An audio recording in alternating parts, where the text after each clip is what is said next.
നമസ്കാരം, എല്ലാ പ്രേക്ഷകർക്കും ഒരു നല്ല ദിവസം ആശംസിക്കുകയാണ്. പ്രഭാത കേരളം തുടങ്ങുന്നു. ആദ്യം കാണാം ടോപ്പ് ഹെഡ്ലൈൻസ്.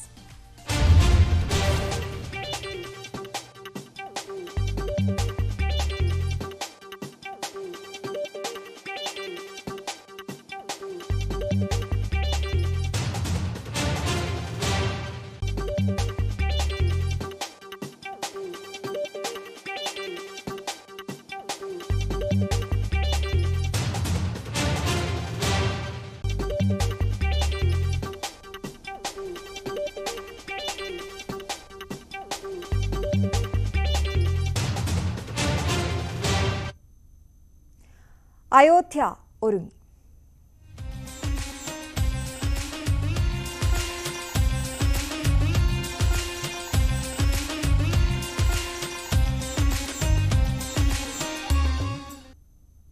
പ്രാൺപ്രതിഷ്ഠയ്ക്കായി എല്ലാവിധത്തിലും തയ്യാറായിരിക്കുകയാണ് അയോധ്യ. അവിടെ നിന്നും രഞ്ജിത്ത് രാമചന്ദ്രൻ ചേരും. രഞ്ജിത്ത്, ഇപ്പോഴത്തെ ഒരു ഏറ്റവും പ്രധാനപ്പെട്ട അവിടുത്തെ അന്തരീക്ഷം അതെങ്ങനെയാണ്? പ്രത്യേകിച്ച് കാലാവസ്ഥ, ഒപ്പം അവിടെ ഒരു ഭക്തിയുടെ ലഹരിയിലാണ് എല്ലാവരും. എന്താണ് അവിടെ നിന്ന് തരാൻ കഴിയുന്ന വിവരങ്ങൾ?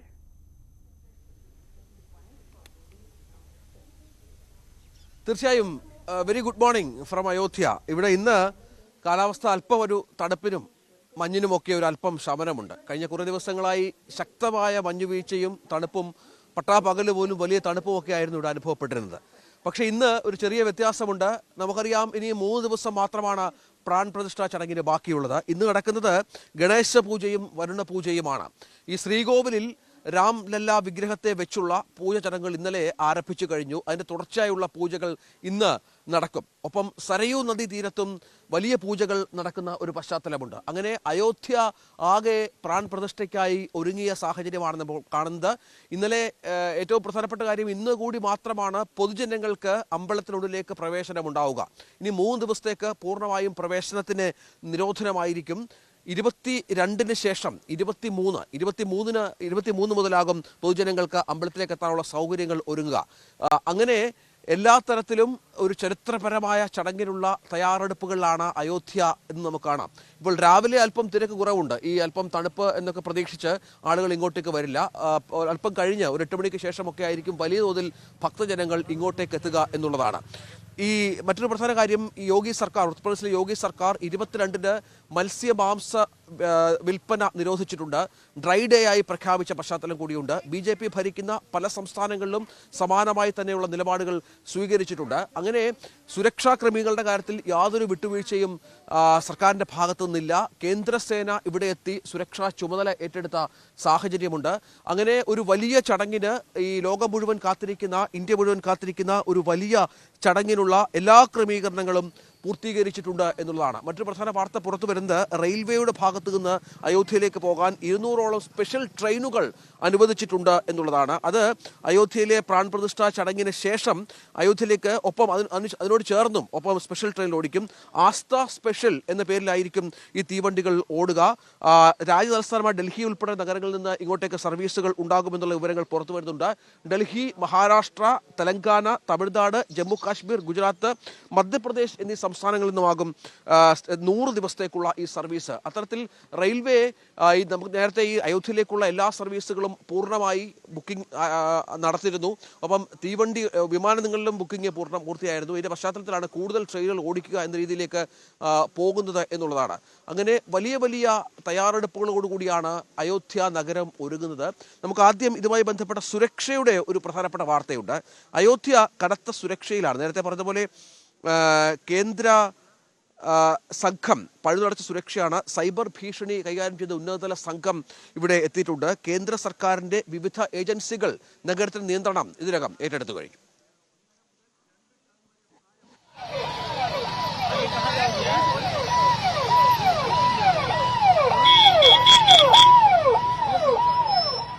കേന്ദ്ര സർക്കാരിൻ്റെ cyber crime coordination centre, electronic and information technology മന്ത്രാലയം, intelligence bureau, Indian computer emergency team എന്നിവരും സൈബർ വിദഗ്ധരും അയോധ്യ നിയന്ത്രിക്കുന്നു. സൈബർ ലോകത്ത് പ്രചരിക്കുന്ന വിദ്വേഷകരമായ ആപ്ലിക്കേഷനുകളെക്കുറിച്ച് ജാഗ്രത പാലിക്കണമെന്ന് കേന്ദ്ര ആഭ്യന്തര മന്ത്രാലയം മുന്നറിയിപ്പ് നൽകിയിട്ടുണ്ട്. ക്ഷേത്രനഗരിയിൽ ഭീകരവിരുദ്ധ സ്ക്വാഡിനെ വിന്യസിച്ചു.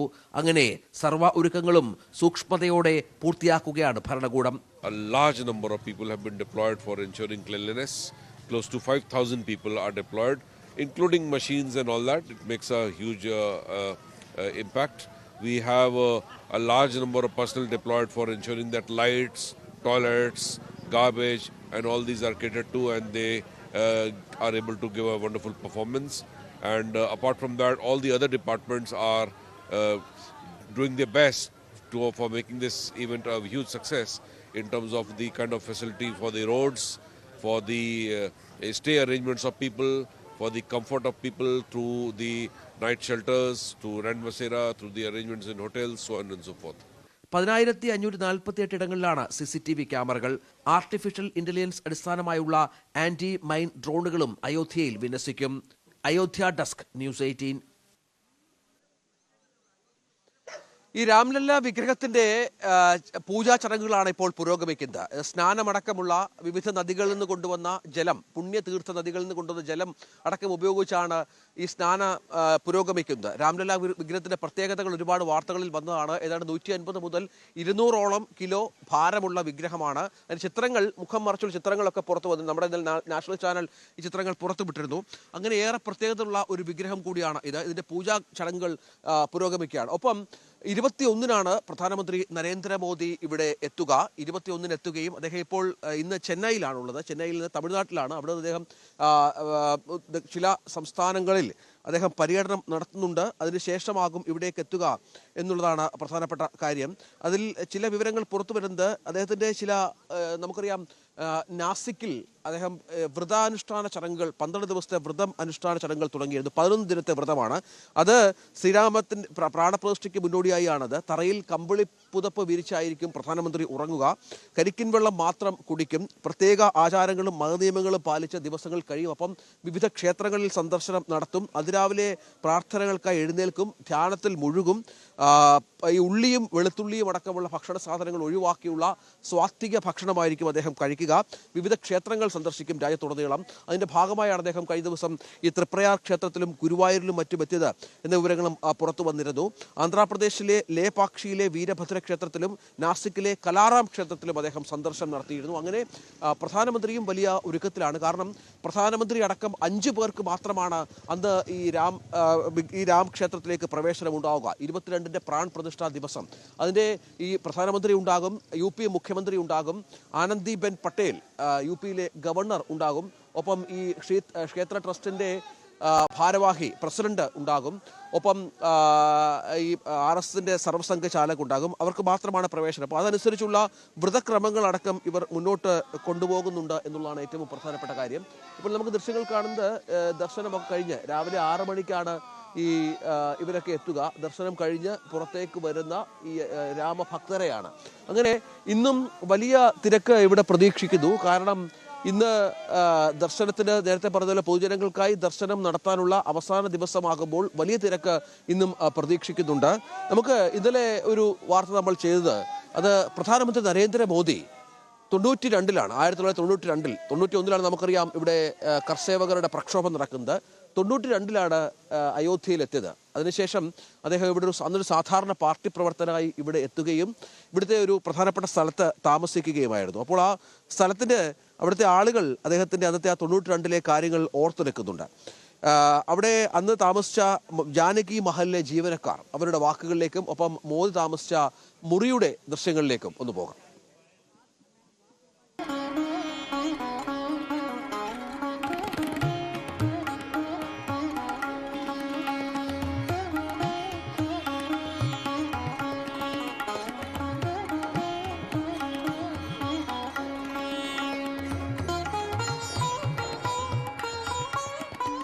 രാമജന്മഭൂമിയിൽ നിന്ന് 1.5 കിലോമീറ്റർ മാത്രം അകലെയുള്ള ശ്രീ ജാനകി മഹൽ ട്രസ്റ്റിലാണ് ഞാനിപ്പോൾ ഉള്ളത്. ജാനകി മഹൽ ട്രസ്റ്റിന് വളരെ പ്രാധാന്യമുണ്ട്. കാരണം 31 വർഷം മുൻപുള്ള ഒരു ചരിത്രമാണത്.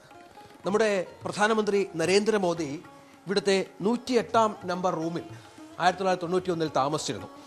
അദ്ദേഹം അന്ന് ഒരു സാധാരണ പാർട്ടി പ്രവർത്തകനായിരുന്നു.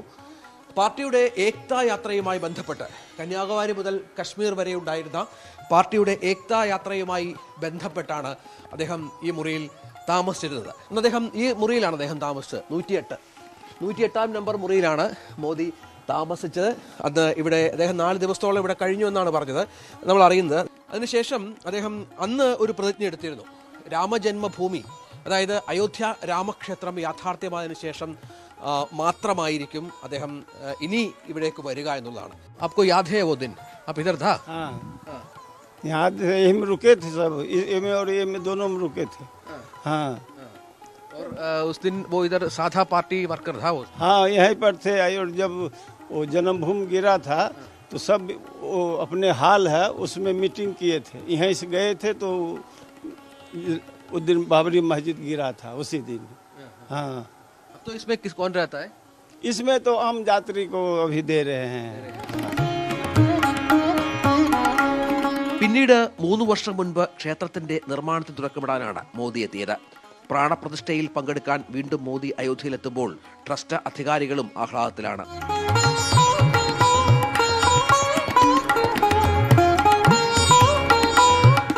नहीं, वो आए थे जब सोमनाथ की यात्रा लेके अडवाणी जी आए थे हमारे यहाँ, तब वो यहाँ पर आके रुके थे, यहाँ पर जलपान भोजन किए, उसके बाद वो आगे निकल गए।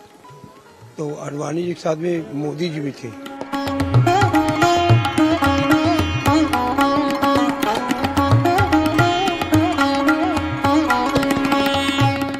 ജാനകി മഹൽ ട്രസ്റ്റിൽ നിന്നും പ്രശാന്ത് മംഗലശ്ശേരിക്കൊപ്പം രഞ്ജിത്ത് രാമേന്ദ്രൻ. അങ്ങനെ 21-ന് പ്രധാനമന്ത്രി ഇവിടെ അയോധ്യയിലെത്തും. അദ്ദേഹം അയോധ്യ ക്ഷേത്രത്തിലെത്തും. ഇവിടുത്തെ അവസാനവട്ട ക്രമീകരണങ്ങൾ വിലയിരുത്തും. 22-ന് അദ്ദേഹം നമ്മൾ അറിയുന്നത് അനുസരിച്ച് സരയൂ നദിയിൽ സ്നാനം നടത്തുമെന്നുള്ളതാണ്. അതിനുശേഷം അവിടെ സ്നാനം നടത്തിയ ശേഷം 2 കിലോമീറ്ററോളം സഞ്ചരിച്ച് നടന്ന് ഈ അയോധ്യ ക്ഷേത്രത്തിലേക്ക് എത്തും. അതിനു മുൻപ് ഈ തൊട്ട് അടുത്ത് കാണുന്ന ഹനുമാൻ അമ്പലത്തിലും അദ്ദേഹം ദർശനം നടത്തും എന്നുള്ള വിവരങ്ങളാണ് ഇപ്പോൾ പുറത്തു വരുന്നത്. നേരത്തെ പറഞ്ഞാൽ അദ്ദേഹം അടക്കം 5 പേർക്ക് മാത്രമാണ് അന്നിവിടെ ദർശനത്തിനുള്ള സൗകര്യങ്ങൾ ഇപ്പോൾ ഒരുക്കിയിരിക്കുന്നത്. ഈ അയോധ്യ നഗരത്തിന്റെ ഒരു മുഖഛായ വല്ലാതെ മാറിയിരിക്കുന്നു. കാരണം കൂടുതൽ വികസന പദ്ധതികൾ ഇങ്ങോട്ടേക്ക് കടന്നു വരുന്ന ഒരു സാഹചര്യമുണ്ട്. അതിന് ഒരുപാട് കാര്യങ്ങളുണ്ട്. കാരണം ഒരു വലിയ സംഘം തീർത്ഥാടകരെ ഇങ്ങോട്ടേക്ക് പ്രതീക്ഷിക്കുന്നുണ്ട്. എല്ലാ സംസ്ഥാനങ്ങളിൽ നിന്നും വലിയ സംഘം തീർത്ഥാടകരെ ഇങ്ങോട്ടേക്ക് പ്രതീക്ഷിക്കുന്നു. അവരൊക്കെ ഇവിടെ എത്തി താമസിച്ച് മടങ്ങുന്നു. അപ്പോൾ സ്വാഭാവികമായും വ്യാവസായികമായും ഒപ്പം ഈ താമസത്തിന്റെ കാര്യത്തിലുമൊക്കെ വലിയ കുതിച്ചുചാട്ടം ഇവരുടെ ഇടയിൽ ഉണ്ടാകും എന്നുള്ളത് വളരെ പ്രധാനപ്പെട്ട കാര്യമാണ്. അതുകൊണ്ട് അതനുസരിച്ചുള്ള വലിയ സംവിധാനങ്ങൾ ഇവിടെ ഒരുങ്ങുന്നു അയോധ്യ നഗരത്തിൽ എന്നുള്ളതും പ്രധാനപ്പെട്ട ഒന്നാണ്. നമുക്ക് ഈ കുറേ തീർത്ഥാടകർ ഇങ്ങോട്ടേക്ക് വരുന്നുണ്ട്. MP सतना से आए हैं। हाँ, बहुत अच्छा लगा।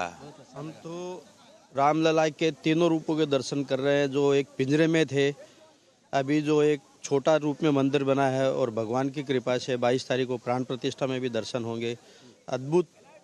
अद्भुत मतलब नज़ारा है यहाँ का, और पूरी अयोध्या नगरी राममय हो रखी है।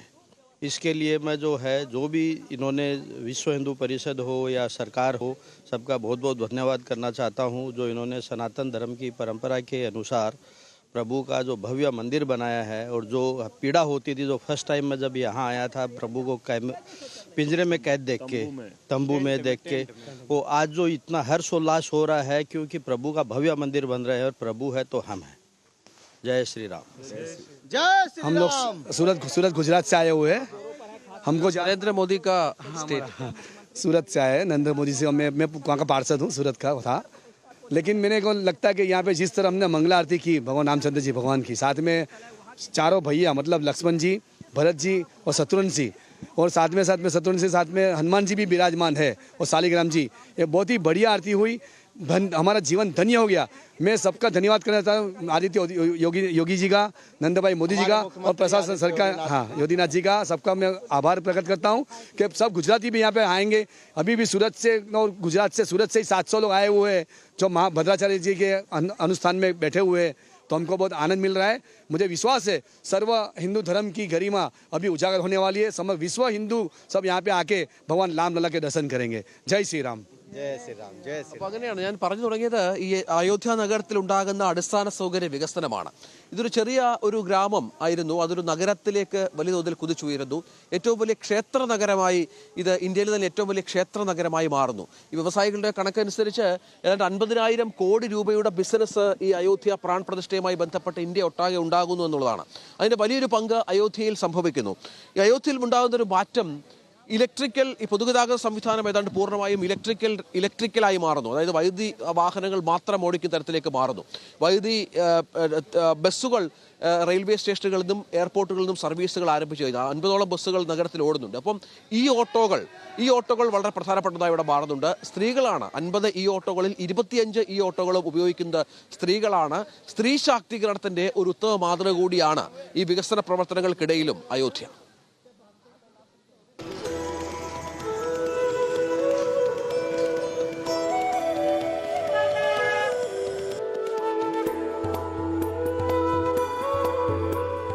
ഇന്ന് സർവീസ് ആരംഭിച്ച 50 ഈ ഓട്ടോകളിൽ ഒന്നിന്റെ സാരഥിയാണ്. വനിതാ ശാക്തീകരണത്തിന്റെയൊക്കെ ഭാഗമായാണ് ഇത്തരത്തിൽ ഈ രാമജന്മഭൂമിയിൽ ഈ ഓട്ടോകൾ ആരംഭിച്ചിരിക്കുന്നത്.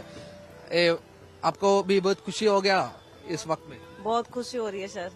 आप लोगों भी आगे होना चाहिए। हाँ जी, आगे हर लेडीज को आगे बढ़ना चाहिए। ये नहीं कि पुरुष के ऊपर ही निर्भर होना चाहिए, कोई भी हो, हर किसी को आगे बढ़ने का मौका मिलना चाहिए। और इस टाइम हम लोग अयोध्या में हैं, इससे बड़ी खुशी हो ही नहीं सकती। तो हम इसलिए यहाँ पे आए हैं ताकि यहाँ की जो औरतें हैं इनको भी उत्साह होना चाहिए आगे बढ़ने का। और यहाँ पे जो अयोध्या दर्शन करने आ रहे हैं तो इनकी सेवा में हम आए हैं सर। अच्छा, तो इसका रेट वो तो हो गया ना? रेट भी नॉर्मल ही है सर, जो जैसे चलता था वैसे चल रहा है, ऐसा कुछ नहीं है कि कम या ज्यादा है। पहले आप ऑटो राइड करता था ना? हाँ जी सर, हम लोग दिल्ली में काम करते थे, वहाँ से हमें यहाँ भेजा गया है। तो अभी थोड़ा यहाँ कुछ समझ नहीं आ रहा, लेकिन थोड़ा अब अच्छा लग रहा है यहाँ पे। हाँ जी, फैमिली को भी अच्छा है? बिल्कुल, फैमिली तो पूरी सपोर्ट कर रही है सर, उन्होंने ही यहाँ भेजा है।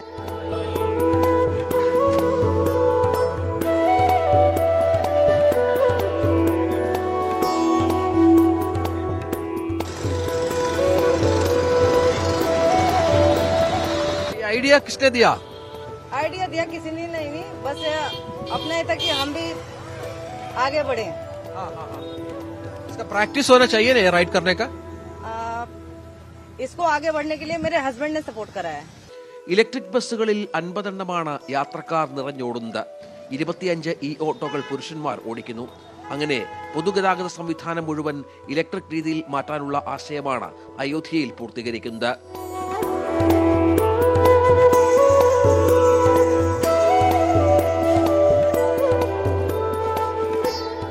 പ്രശാന്തിനൊപ്പം രഞ്ജിത്ത് രാമേന്ദ്രൻ, അയോധ്യ. അങ്ങനെ എല്ലാ മേഖലകളിലും വലിയ മാറ്റങ്ങൾ സംഭവിച്ചുകൊണ്ടാണ് അയോധ്യ ഒരുങ്ങുന്നത് എന്നുള്ളതാണ്. आप लोग किधर से? यूके लंदन से। कब आया इधर? कल रात में जी। बहुत ही बढ़िया लग रहा है देख करके। पहले भी यहाँ पे हमारे चाचा जी आए थे जब ये मंदिर नहीं हुआ करता था, कार सेवक थे, उन्हीं के साथ आए हुए हैं, वो भी पीछे में है। बहुत ही अमेजिंग फीलिंग है और सभी के लिए बहुत बहुत जी अमेजिंग फीलिंग और बहुत ही पीस का एक अनुभव यहाँ पे होता है। अभी हम लोग रात में करीब 12-1 बजे तक सरयू घाट पे ही घूम रहे थे, जो वहाँ पे लेजर शो वगैरह भी है। एंड जब आप चलते हैं when you walk around the river bank, आपको एक अंदर से बहुत ही सुखद अनुभूति होता है। सो सबों के लिए, जिन लोगों ने भी कठिन परिश्रम करके ये राम मंदिर बनाने का काज किया है, उनके लिए हाथ जोड़ करके बहुत नम आंखों से प्रणाम, श्रद्धा, थैंक यू। और ये हमारे चाचा जी हैं, एक कार सेवक थे जिस सेवा में हम लोग आए थे। भारी शरीर के चलते अपने मित्रों को ऊपर भेज देते थे ब्रेकेटिंग से, और हम नीचे रहते थे, फिर भेजते थे जाओ तोड़ो। फिर अंतिम में हम लोग ईंट और गारा लेके घरे गए थे कि देखो तुम्हारा अपमान जो है से हम लोग ध्वस्त कर दिया। जय श्री राम। जब हम लोग रास्ता में भी आ रहे थे तो 50 किलोमीटर हम लोग गया धाम से आ रहे हैं, तो 50 किलोमीटर पहले ही सभी की आंख से आंसू गिरने लगे कि हम कहाँ पे जा रहे हैं, क्या था और क्या होने वाला है. So it's like dream come true. Thank you. അതെ, അങ്ങനെയാണ് ഈ വരുന്ന ഈ രാമഭക്തരുടെയൊക്കെ ഒരു വികാരം. അതാണ് അവരുടെയൊക്കെ ഒരു വലിയൊരു പ്രതീക്ഷ സംഭവിക്കുന്നു എന്നുള്ളതാണ്. അതിനൊപ്പമാണ് ഞാൻ നേരത്തെ പറഞ്ഞ അയോധ്യ എന്ന വലിയ നഗരം വളർന്നതും അത് രാജ്യത്തെ ഏറ്റവും വലിയ തീർത്ഥാടന നഗരമായി ഉയരുന്നതും. അതനുസരിച്ചുള്ള ഒരു അടിസ്ഥാന സൗകര്യ വികസനം ഇവിടെ നടക്കുന്നുമുണ്ട്. 23 ശേഷം 1 ലക്ഷത്തിന് മുകളിൽ ആളുകളെ പ്രതീക്ഷിച്ചാണ് അയോധ്യ ഒരുങ്ങുന്നത്. അത്ര വലിയ ഹോട്ടലുകൾ വന്നു കഴിഞ്ഞു, വലുതുള്ള ഇൻവെസ്റ്റ്മെന്റുകൾ ഇവിടെ വരുന്നു, പൊതുമേഖലാ ബാങ്കുകളുടെ എണ്ണം ഇവിടെ അവർ ബ്രാഞ്ചുകൾ തുടങ്ങുന്നത് വർദ്ധിപ്പിക്കുന്നു, വലിയ വലിയ ഹോട്ടൽ ശൃംഖലകൾ, പുതിയ ഹോട്ടലുകൾ സ്ഥാപിക്കുന്നു, പ്രധാനപ്പെട്ട വ്യവസായ സ്ഥാപനങ്ങൾ ഇവിടേക്ക് വരുന്നു. അങ്ങനെ ഈ 1 ലക്ഷത്തിൽ അധികം ആളുകളെ ഉൾക്കൊള്ളത്തക്ക വിധത്തിലുള്ള വികസന പ്രവർത്തനങ്ങൾ അയോധ്യയിൽ നടക്കുമ്പോൾ അതിനനുസരിച്ച് ഈ സർക്കാരും മറ്റു സംവിധാനങ്ങളും മാറുകയും കൂടിയാണ്. കാരണം ശ്രീരാമ ക്ഷേത്ര ട്രസ്റ്റും തീർത്ഥ ട്രസ്റ്റും ഒപ്പം സർക്കാരും സംയുക്തമായാണ് ഇവിടുത്തെ സൗകര്യങ്ങളൊക്കെ ഒരുക്കുന്നത്. ഇന്ന് മറ്റൊരു പ്രധാന കാര്യം, നമ്മൾ ഈ അയോധ്യ രാമക്ഷേത്രത്തെ കുറിച്ചുള്ള അതിൻ്റെ പ്രതിഷ്ഠാ ചടങ്ങ്, അതിൽ നിരവധി ആളുകളെ ക്ഷണിച്ചിരുന്നു, ക്ഷണിക്കാത്തവരുമുണ്ട്. കാരണം ഇത് രാഷ്ട്രീയമാണ് ഇതിന് പിന്നിൽ എന്നാണ് നിരന്തരമായി ഉയരുന്ന ഒരു ആരോപണം. അപ്പോൾ തമിഴ്നാട് മുഖ്യമന്ത്രിയുടെ മകൻ അവിടുത്തെ ഉദയനിധി സ്റ്റാലിൻ്റെ വാക്കുകൾ ഉള്ളത്, അത് അയോധ്യയിലെ പ്രതിഷ്ഠാ ചടങ്ങിലേക്ക് ക്ഷണമില്ലെന്നും പോകില്ലെന്നുമാണ് സ്റ്റാലിൻ പറഞ്ഞിരിക്കുന്നത്.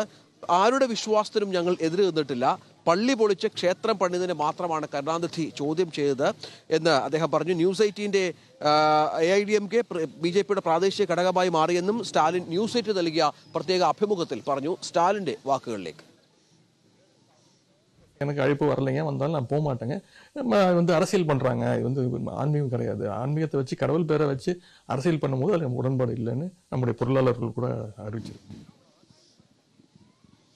അങ്ങനെ രാജ്യമൊട്ടാകെ ഈ അയോധ്യയുടെ പ്രാൺപ്രതിഷ്ഠ വലിയ ഒരു ആഘോഷമായി കൊണ്ടാടുന്നു. അങ്ങിങ്ങെ ചില രാഷ്ട്രീയ വിവാദങ്ങളും ഒക്കെ സംഭവിക്കുന്നുണ്ട് ഇതിൻ്റെ കൂടെ എന്നുള്ളതും സത്യമാണ്. അതിൻ്റെ ഭാഗമായാണ് സ്റ്റാലിൻ്റെ വാക്കുകൾ. പക്ഷേ കോൺഗ്രസിൽ ഇവിടുത്തെ സംസ്ഥാന ഘടകത്തിലടക്കം വലിയ അതൃപ്തി പുകയുന്നു.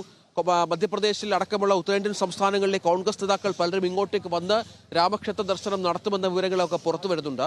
അത്തരത്തിൽ ഈ BJPയുടെ രാഷ്ട്രീയ ലക്ഷ്യമാണ് ഇതെന്ന് പറയുമ്പോഴും വലിയ തോതിലുള്ളൊരു അംഗീകാരം ഈ ഉത്തരേന്ത്യൻ സംസ്ഥാനങ്ങളിലൊക്കെ ഈ രാമക്ഷേത്രവുമായി ബന്ധപ്പെട്ട് ലഭിക്കുന്നുണ്ട് എന്നുള്ളതാണ് പല രാഷ്ട്രീയ കക്ഷികളെയും അസ്വസ്ഥരാക്കുന്നത്. പക്ഷെ അതൊന്നും ഇവിടെ ഒരു വിഷയമല്ല. ഇവിടെ കാരണം രാഷ്ട്രീയമല്ല ഇവിടെ പ്രധാന വിഷയം. ഇവിടെ രാമഭക്തി മാത്രമാണ്. കാലങ്ങളായി കാത്തിരുന്ന ഒരു ക്ഷേത്രം അത് യാഥാർത്ഥ്യമാകുന്നു എന്ന ഒരു മനസ്സാണ് വിശ്വാസികൾക്കുള്ളത്. അതനുസരിച്ചുള്ള മാറ്റങ്ങളാണ് ഇവിടെ സംഭവിക്കുന്നത്. അയോധ്യ പോലെ ഒരു വലിയ നഗരം അത് വലിയൊരു നഗരമായി മാറുന്നു, ഒരു ക്ഷേത്ര നഗരമായി മാറുകയും അതനുസരിച്ചുള്ള മാറ്റങ്ങൾ സംഭവിക്കുകയും ചെയ്യുമ്പോൾ പ്രാദേശികമായും ജനങ്ങൾ വലിയ തോതിൽ പിന്തുണയ്ക്കുന്ന ഒരു പശ്ചാത്തലം ഒരുങ്ങുന്നുണ്ട്. ഈ അയോധ്യ രാമക്ഷേത്രത്തിന്റെ വാർത്തകൾക്കൊപ്പം നമ്മൾ കേൾക്കുന്ന ഒരു വാക്കാണ് അക്ഷതം എന്നുള്ളത്. ഈ ഹൈന്ദവ ആചാരപ്രകാരമുള്ള മിക്ക പൂജകളിലും അക്ഷതം ഉപയോഗിക്കാറുണ്ട്. കാരണം നമ്മൾ കണ്ടാണ് നമ്മുടെ രാഷ്ട്രീയ നേതാക്കൾക്കും സിനിമാ താരങ്ങൾക്കും ഒക്കെ അക്ഷതം കൊടുത്താണ് അതാത് പ്രദേശത്തെ ഹൈന്ദവ സംഘടനകൾ അവരെ അയോധ്യ ക്ഷേത്രത്തിന്റെ ചടങ്ങിലേക്ക് ക്ഷണിച്ചത്. ഈ അയോധ്യ രാമക്ഷേത്രത്തിന്റെ പശ്ചാത്തലത്തിൽ കൂടിയാണ് അക്ഷതം എന്ന വാക്ക് ഏറെ ശ്രദ്ധ നേടിയത്. പ്രധാനമന്ത്രി നരേന്ദ്രമോദി അന്ന് ഗുരുവായൂരിലെത്തിയപ്പോൾ അദ്ദേഹത്തിന്റെ ആ ചടങ്ങിൽ പങ്കെടുത്ത വധൂവരന്മാർക്കും ഒപ്പം മോഹൻലാലിനും മമ്മൂട്ടിക്കും ഒക്കെ അക്ഷതം കൊടുക്കുന്നതും നമ്മൾ കണ്ടിരുന്നു. എന്താണ് അക്ഷതം, അക്ഷതത്തിന്റെ പവിത്രത എന്താണ്, ആ ഒരു എക്സ്പ്ലെയിനർ കാണാം.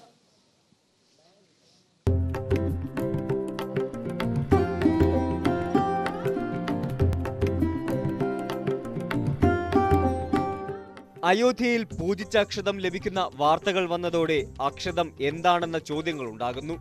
അക്ഷതം എന്നാൽ ക്ഷതമില്ലാത്തത് അഥവാ പൊട്ടാത്തത് എന്നാണ് അർത്ഥം.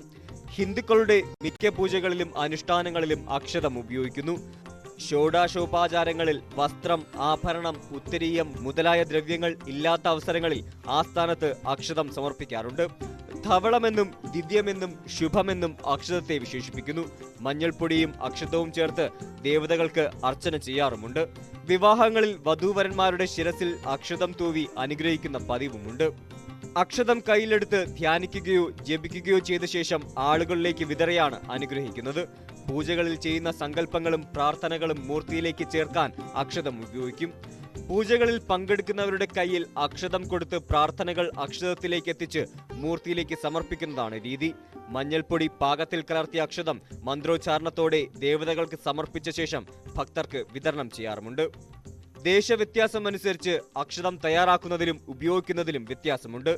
ഏതു തരത്തിലുള്ള ധാന്യം കൊണ്ടും അക്ഷതം തയ്യാറാക്കാം. എന്നാൽ ഏതു ധാന്യമായാലും പൊട്ടാൻ പാടില്ല എന്നതാണ് അടിസ്ഥാന കാര്യം. പൊട്ടുകയോ പൊടിയുകയോ ചെയ്യാത്ത ധാന്യമാണ് അക്ഷതം. കേരളീയ സമ്പ്രദായത്തിൽ സാധാരണ ഉണക്കലരിയും നെല്ലും 2:1 അനുപാതത്തിൽ കൂട്ടിച്ചേർത്താണ് അക്ഷതം തയ്യാറാക്കുന്നത്. എന്നാൽ അരിക്ക് പകരമായി കടുകും എള്ളും ചേർത്ത അക്ഷതവും ഉപയോഗിക്കാറുണ്ട്. തമിഴ്നാട്ടിൽ നെല്ല് ഉപയോഗിക്കാറില്ല. ഉണക്കലരിക്ക് പകരം പച്ചരിയാണ് ഉപയോഗിക്കുന്നത്. പച്ചരിയിൽ മഞ്ഞൾപ്പൊടിയോ കുങ്കുമമോ ചേർത്ത് ഉപയോഗിക്കുന്നു.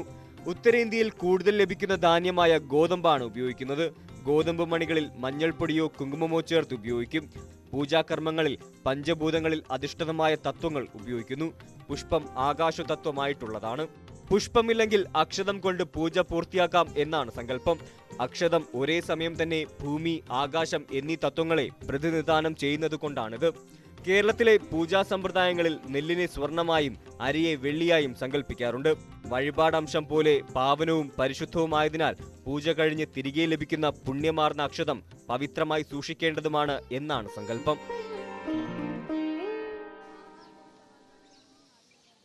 ഈ മറ്റൊരു പ്രധാന മുന്നറിയിപ്പ് കേന്ദ്ര സർക്കാരും UP സർക്കാരും ഒക്കെ നൽകുന്നത് ഇവിടെ VIP ദർശനത്തിന് സൗകര്യമൊരുക്കാം, പ്രസാദം ഓൺലൈനായി വിതരണം ചെയ്യാം എന്നൊക്കെ പറഞ്ഞ് വിവിധ ആപ്ലിക്കേഷനുകൾ, വിവിധ ആപ്പുകൾ പ്രവർത്തനം ആരംഭിച്ചിട്ടുണ്ട്.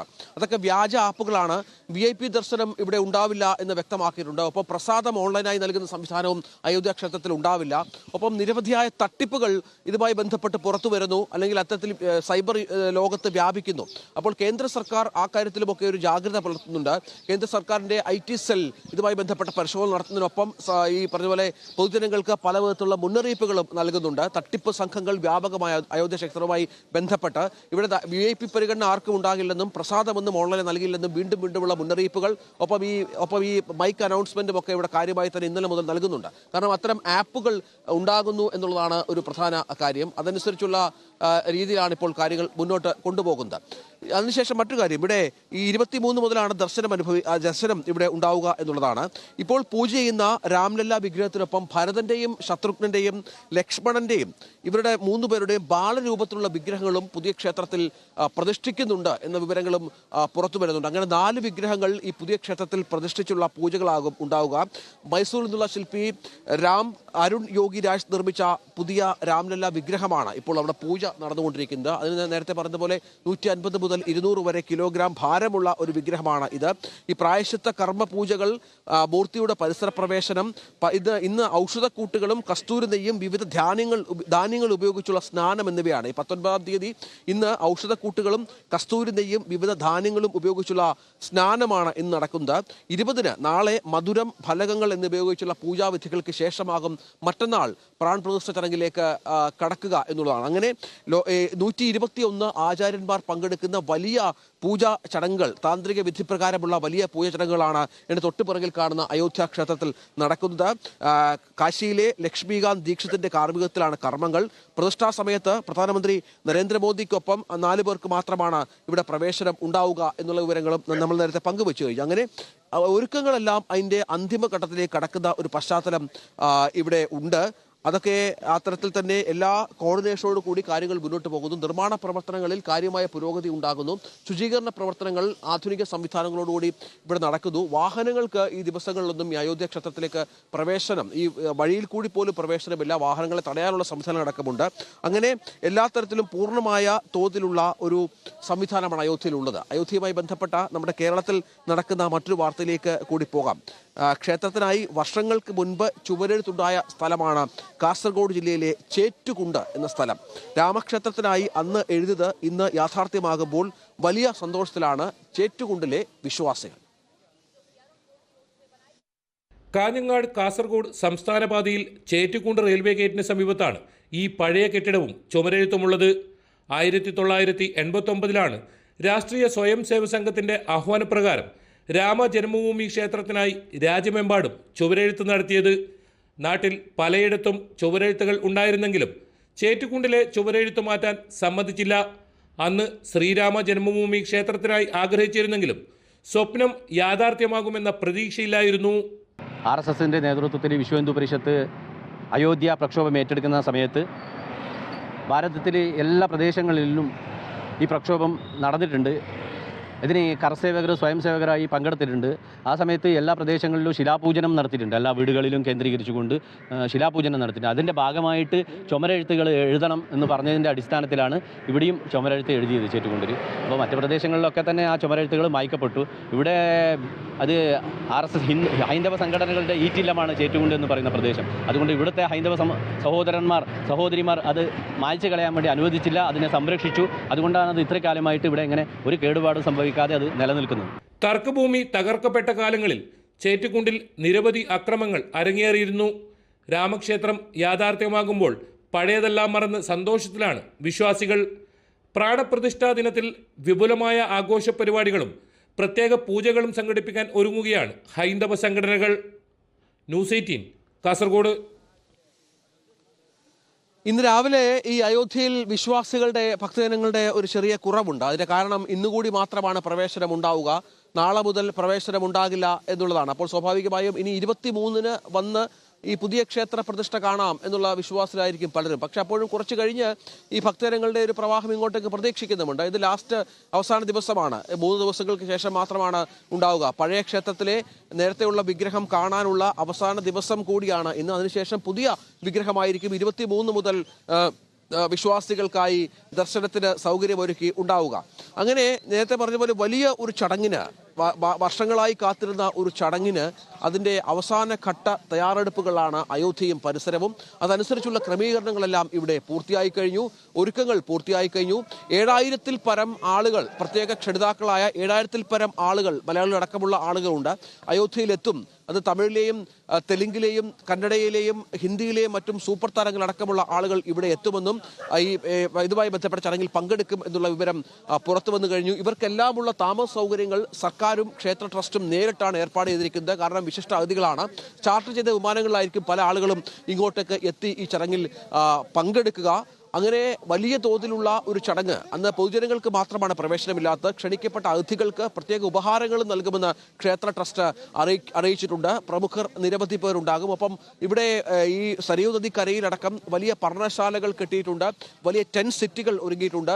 അവിടെ താമസമുണ്ടാകും, പൂജകളുണ്ടാകും. ഒപ്പം മറ്റൊരു സ്ഥലത്ത് ഈ അയോധ്യ ക്ഷേത്രത്തിലേക്ക് നിയമിക്കാൻ പോകുന്ന പുതിയ പൂജാരിമാരുടെ പഠനം അത് നടക്കുന്നത് കൂടി പ്രധാനപ്പെട്ട കാര്യമാണ്. അങ്ങനെ ഓരോ മേഖലയിലും വലിയ തോതിലുള്ള മാറ്റങ്ങളോടെ, വലിയ തയ്യാറെടുപ്പുകളോടെയാണ് ഈ അയോധ്യയിലെ പ്രാൺപ്രതിഷ്ഠ ചടങ്ങിന്റെ അവസാനഘട്ട ഒരുക്കങ്ങളിലേക്ക് പോകുന്നത് എന്നുള്ളതാണ്.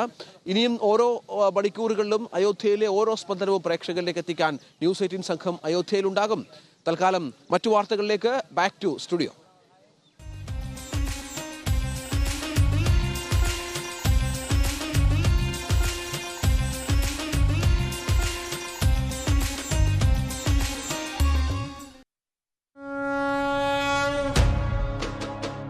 സ്വപ്ന സാഫല്യത്തിനായി രാമജന്മഭൂമി ഒരുങ്ങുന്നു.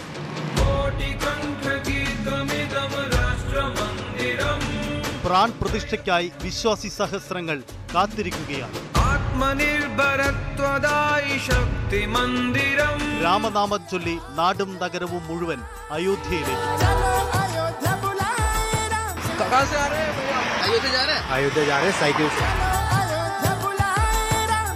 രാമഭജനുകളാൽ മുഖരിതമായ അയോധ്യാപുരിയിൽ നിന്ന് രഞ്ജിത്ത് രാമചന്ദ്രന്റെ റിപ്പോർട്ടുകളും പ്രശാന്ത് മംഗലശ്ശേരിയുടെ ദൃശ്യങ്ങളും.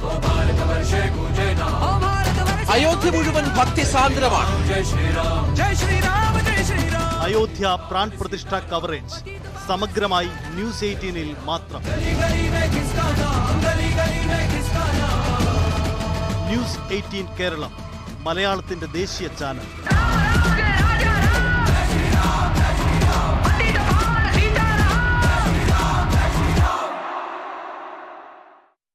അൽമുക്താദർ ജ്വല്ലറിയുടെ ആദ്യമായിട്ടാണല്ലോ.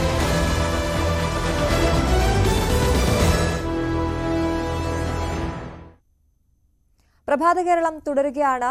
രാഹുൽ മാങ്കൂട്ടത്തിലിനെ പ്രതിയാക്കി വീണ്ടും കേസ്. പൂജപ്പുര ജയിലിന് മുന്നിൽ രാഹുൽ മാങ്കൂട്ടത്തിന് നൽകിയ സ്വീകരണത്തിലാണ് കേസെടുത്തത്. ഗതാഗതം തടസ്സപ്പെടുത്തി പൊതുജന സമാധാനം തകർത്തെന്ന് എഫ്ഐആറിൽ പറയുന്നു. വിവരങ്ങളുമായി ഡാൻ കുര്യനാണ് ചേരുന്നത്. Dan, good morning. 8 ദിവസത്തിന് ശേഷം കഴിഞ്ഞ ദിവസമാണ് രാഹുൽ പുറത്തിറങ്ങിയത്. അപ്പോൾ വലിയ സ്വീകരണം നൽകിയിരുന്നു. ആ സ്വീകരണത്തിലാണോ ഇപ്പോൾ ഈ കേസെടുത്തിരിക്കുന്നത്? എന്തൊക്കെയാണ് എഫ്ഐആറിൽ പറയുന്നത്?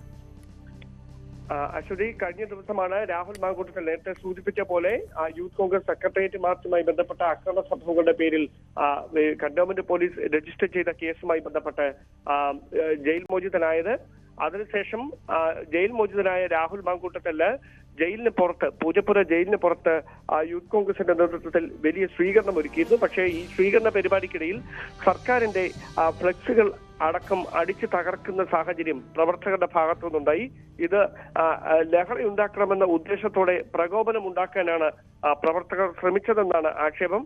12 പേരാണ് പ്രതിപട്ടികയിലുള്ളത്. ഇതിൽ രണ്ടാം പ്രതിയായിട്ടാണ് രാഹുൽ മാങ്കൂട്ടത്തിന്റെ പേര് പരാമർശിച്ചിരിക്കുന്നത്. അതോടൊപ്പം കണ്ടാൽ അറിയാവുന്ന 200ഓളം പേർക്കെതിരെയും കേസ് രജിസ്റ്റർ ചെയ്തിട്ടുണ്ട്. പൂജപ്പുര പോലീസാണ് കേസ് രജിസ്റ്റർ ചെയ്തിരിക്കുന്നത്. സ്വാഭാവികമായും ജാഥകൾ നടത്തുന്നതുമായി ബന്ധപ്പെട്ട് ഇത്തരത്തിൽ പോലീസ് അനുമതി ഇല്ലാതെ ജാഥകൾ നടത്തുന്നതിനെതിരെ ഇത്തരത്തിൽ കേസെടുക്കുന്നത് സ്വാഭാവികമായ നടപടിയാണ്. പക്ഷേ സർക്കാരിന്റെ ഫ്ലെക്സ് ബോർഡുകൾ അടക്കം അടിച്ചു തകർത്തു എന്ന ആക്ഷേപം ഉന്നയിച്ചുകൊണ്ടാണ് പൂജപ്പുര പോലീസ് രാഹുൽ മാങ്കൂട്ടത്തിനെ രണ്ടാം പ്രതിയാക്കി വീണ്ടും കേസ് രജിസ്റ്റർ ചെയ്തിരിക്കുന്നത്. അശ്വതി, ഡാൻ, നമുക്കറിയാം അന്ന് വലിയ സ്വീകരണമാണ് രാഹുലിന് അവിടെ പ്രവർത്തകർ നൽകിയിരുന്നത്.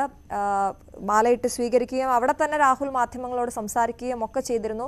സർക്കാരിനെതിരെ ആഞ്ഞടിക്കുകയുണ്ടായി. അതിൻ്റെയൊക്കെ ഒരു പശ്ചാത്തലം നിലവിലുണ്ടല്ലോ. അപ്പോൾ അത് രാഷ്ട്രീയ പ്രേരിതം എന്ന രീതിയിലുള്ള വാക്കുകൾ അല്ലെങ്കിൽ ആ പ്രതികരണം യൂത്ത് കോൺഗ്രസിന്റെയും കോൺഗ്രസിന്റെയും ഒക്കെ ഭാഗത്തു നിന്ന് വരും മണിക്കൂറിൽ പ്രതീക്ഷിക്കണം അല്ലേ?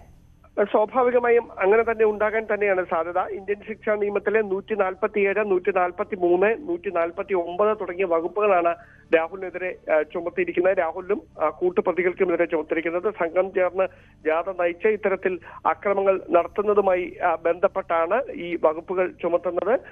സ്വാഭാവികമായി ഈ ജാമ്യം ലഭിക്കാവുന്ന വകുപ്പുകൾ തന്നെയാണിത്. പക്ഷേ സ്വമേധയാണ് പൂജപ്പുര പോലീസ് ഈ കേസ് രജിസ്റ്റർ ചെയ്തിരിക്കുന്നത്.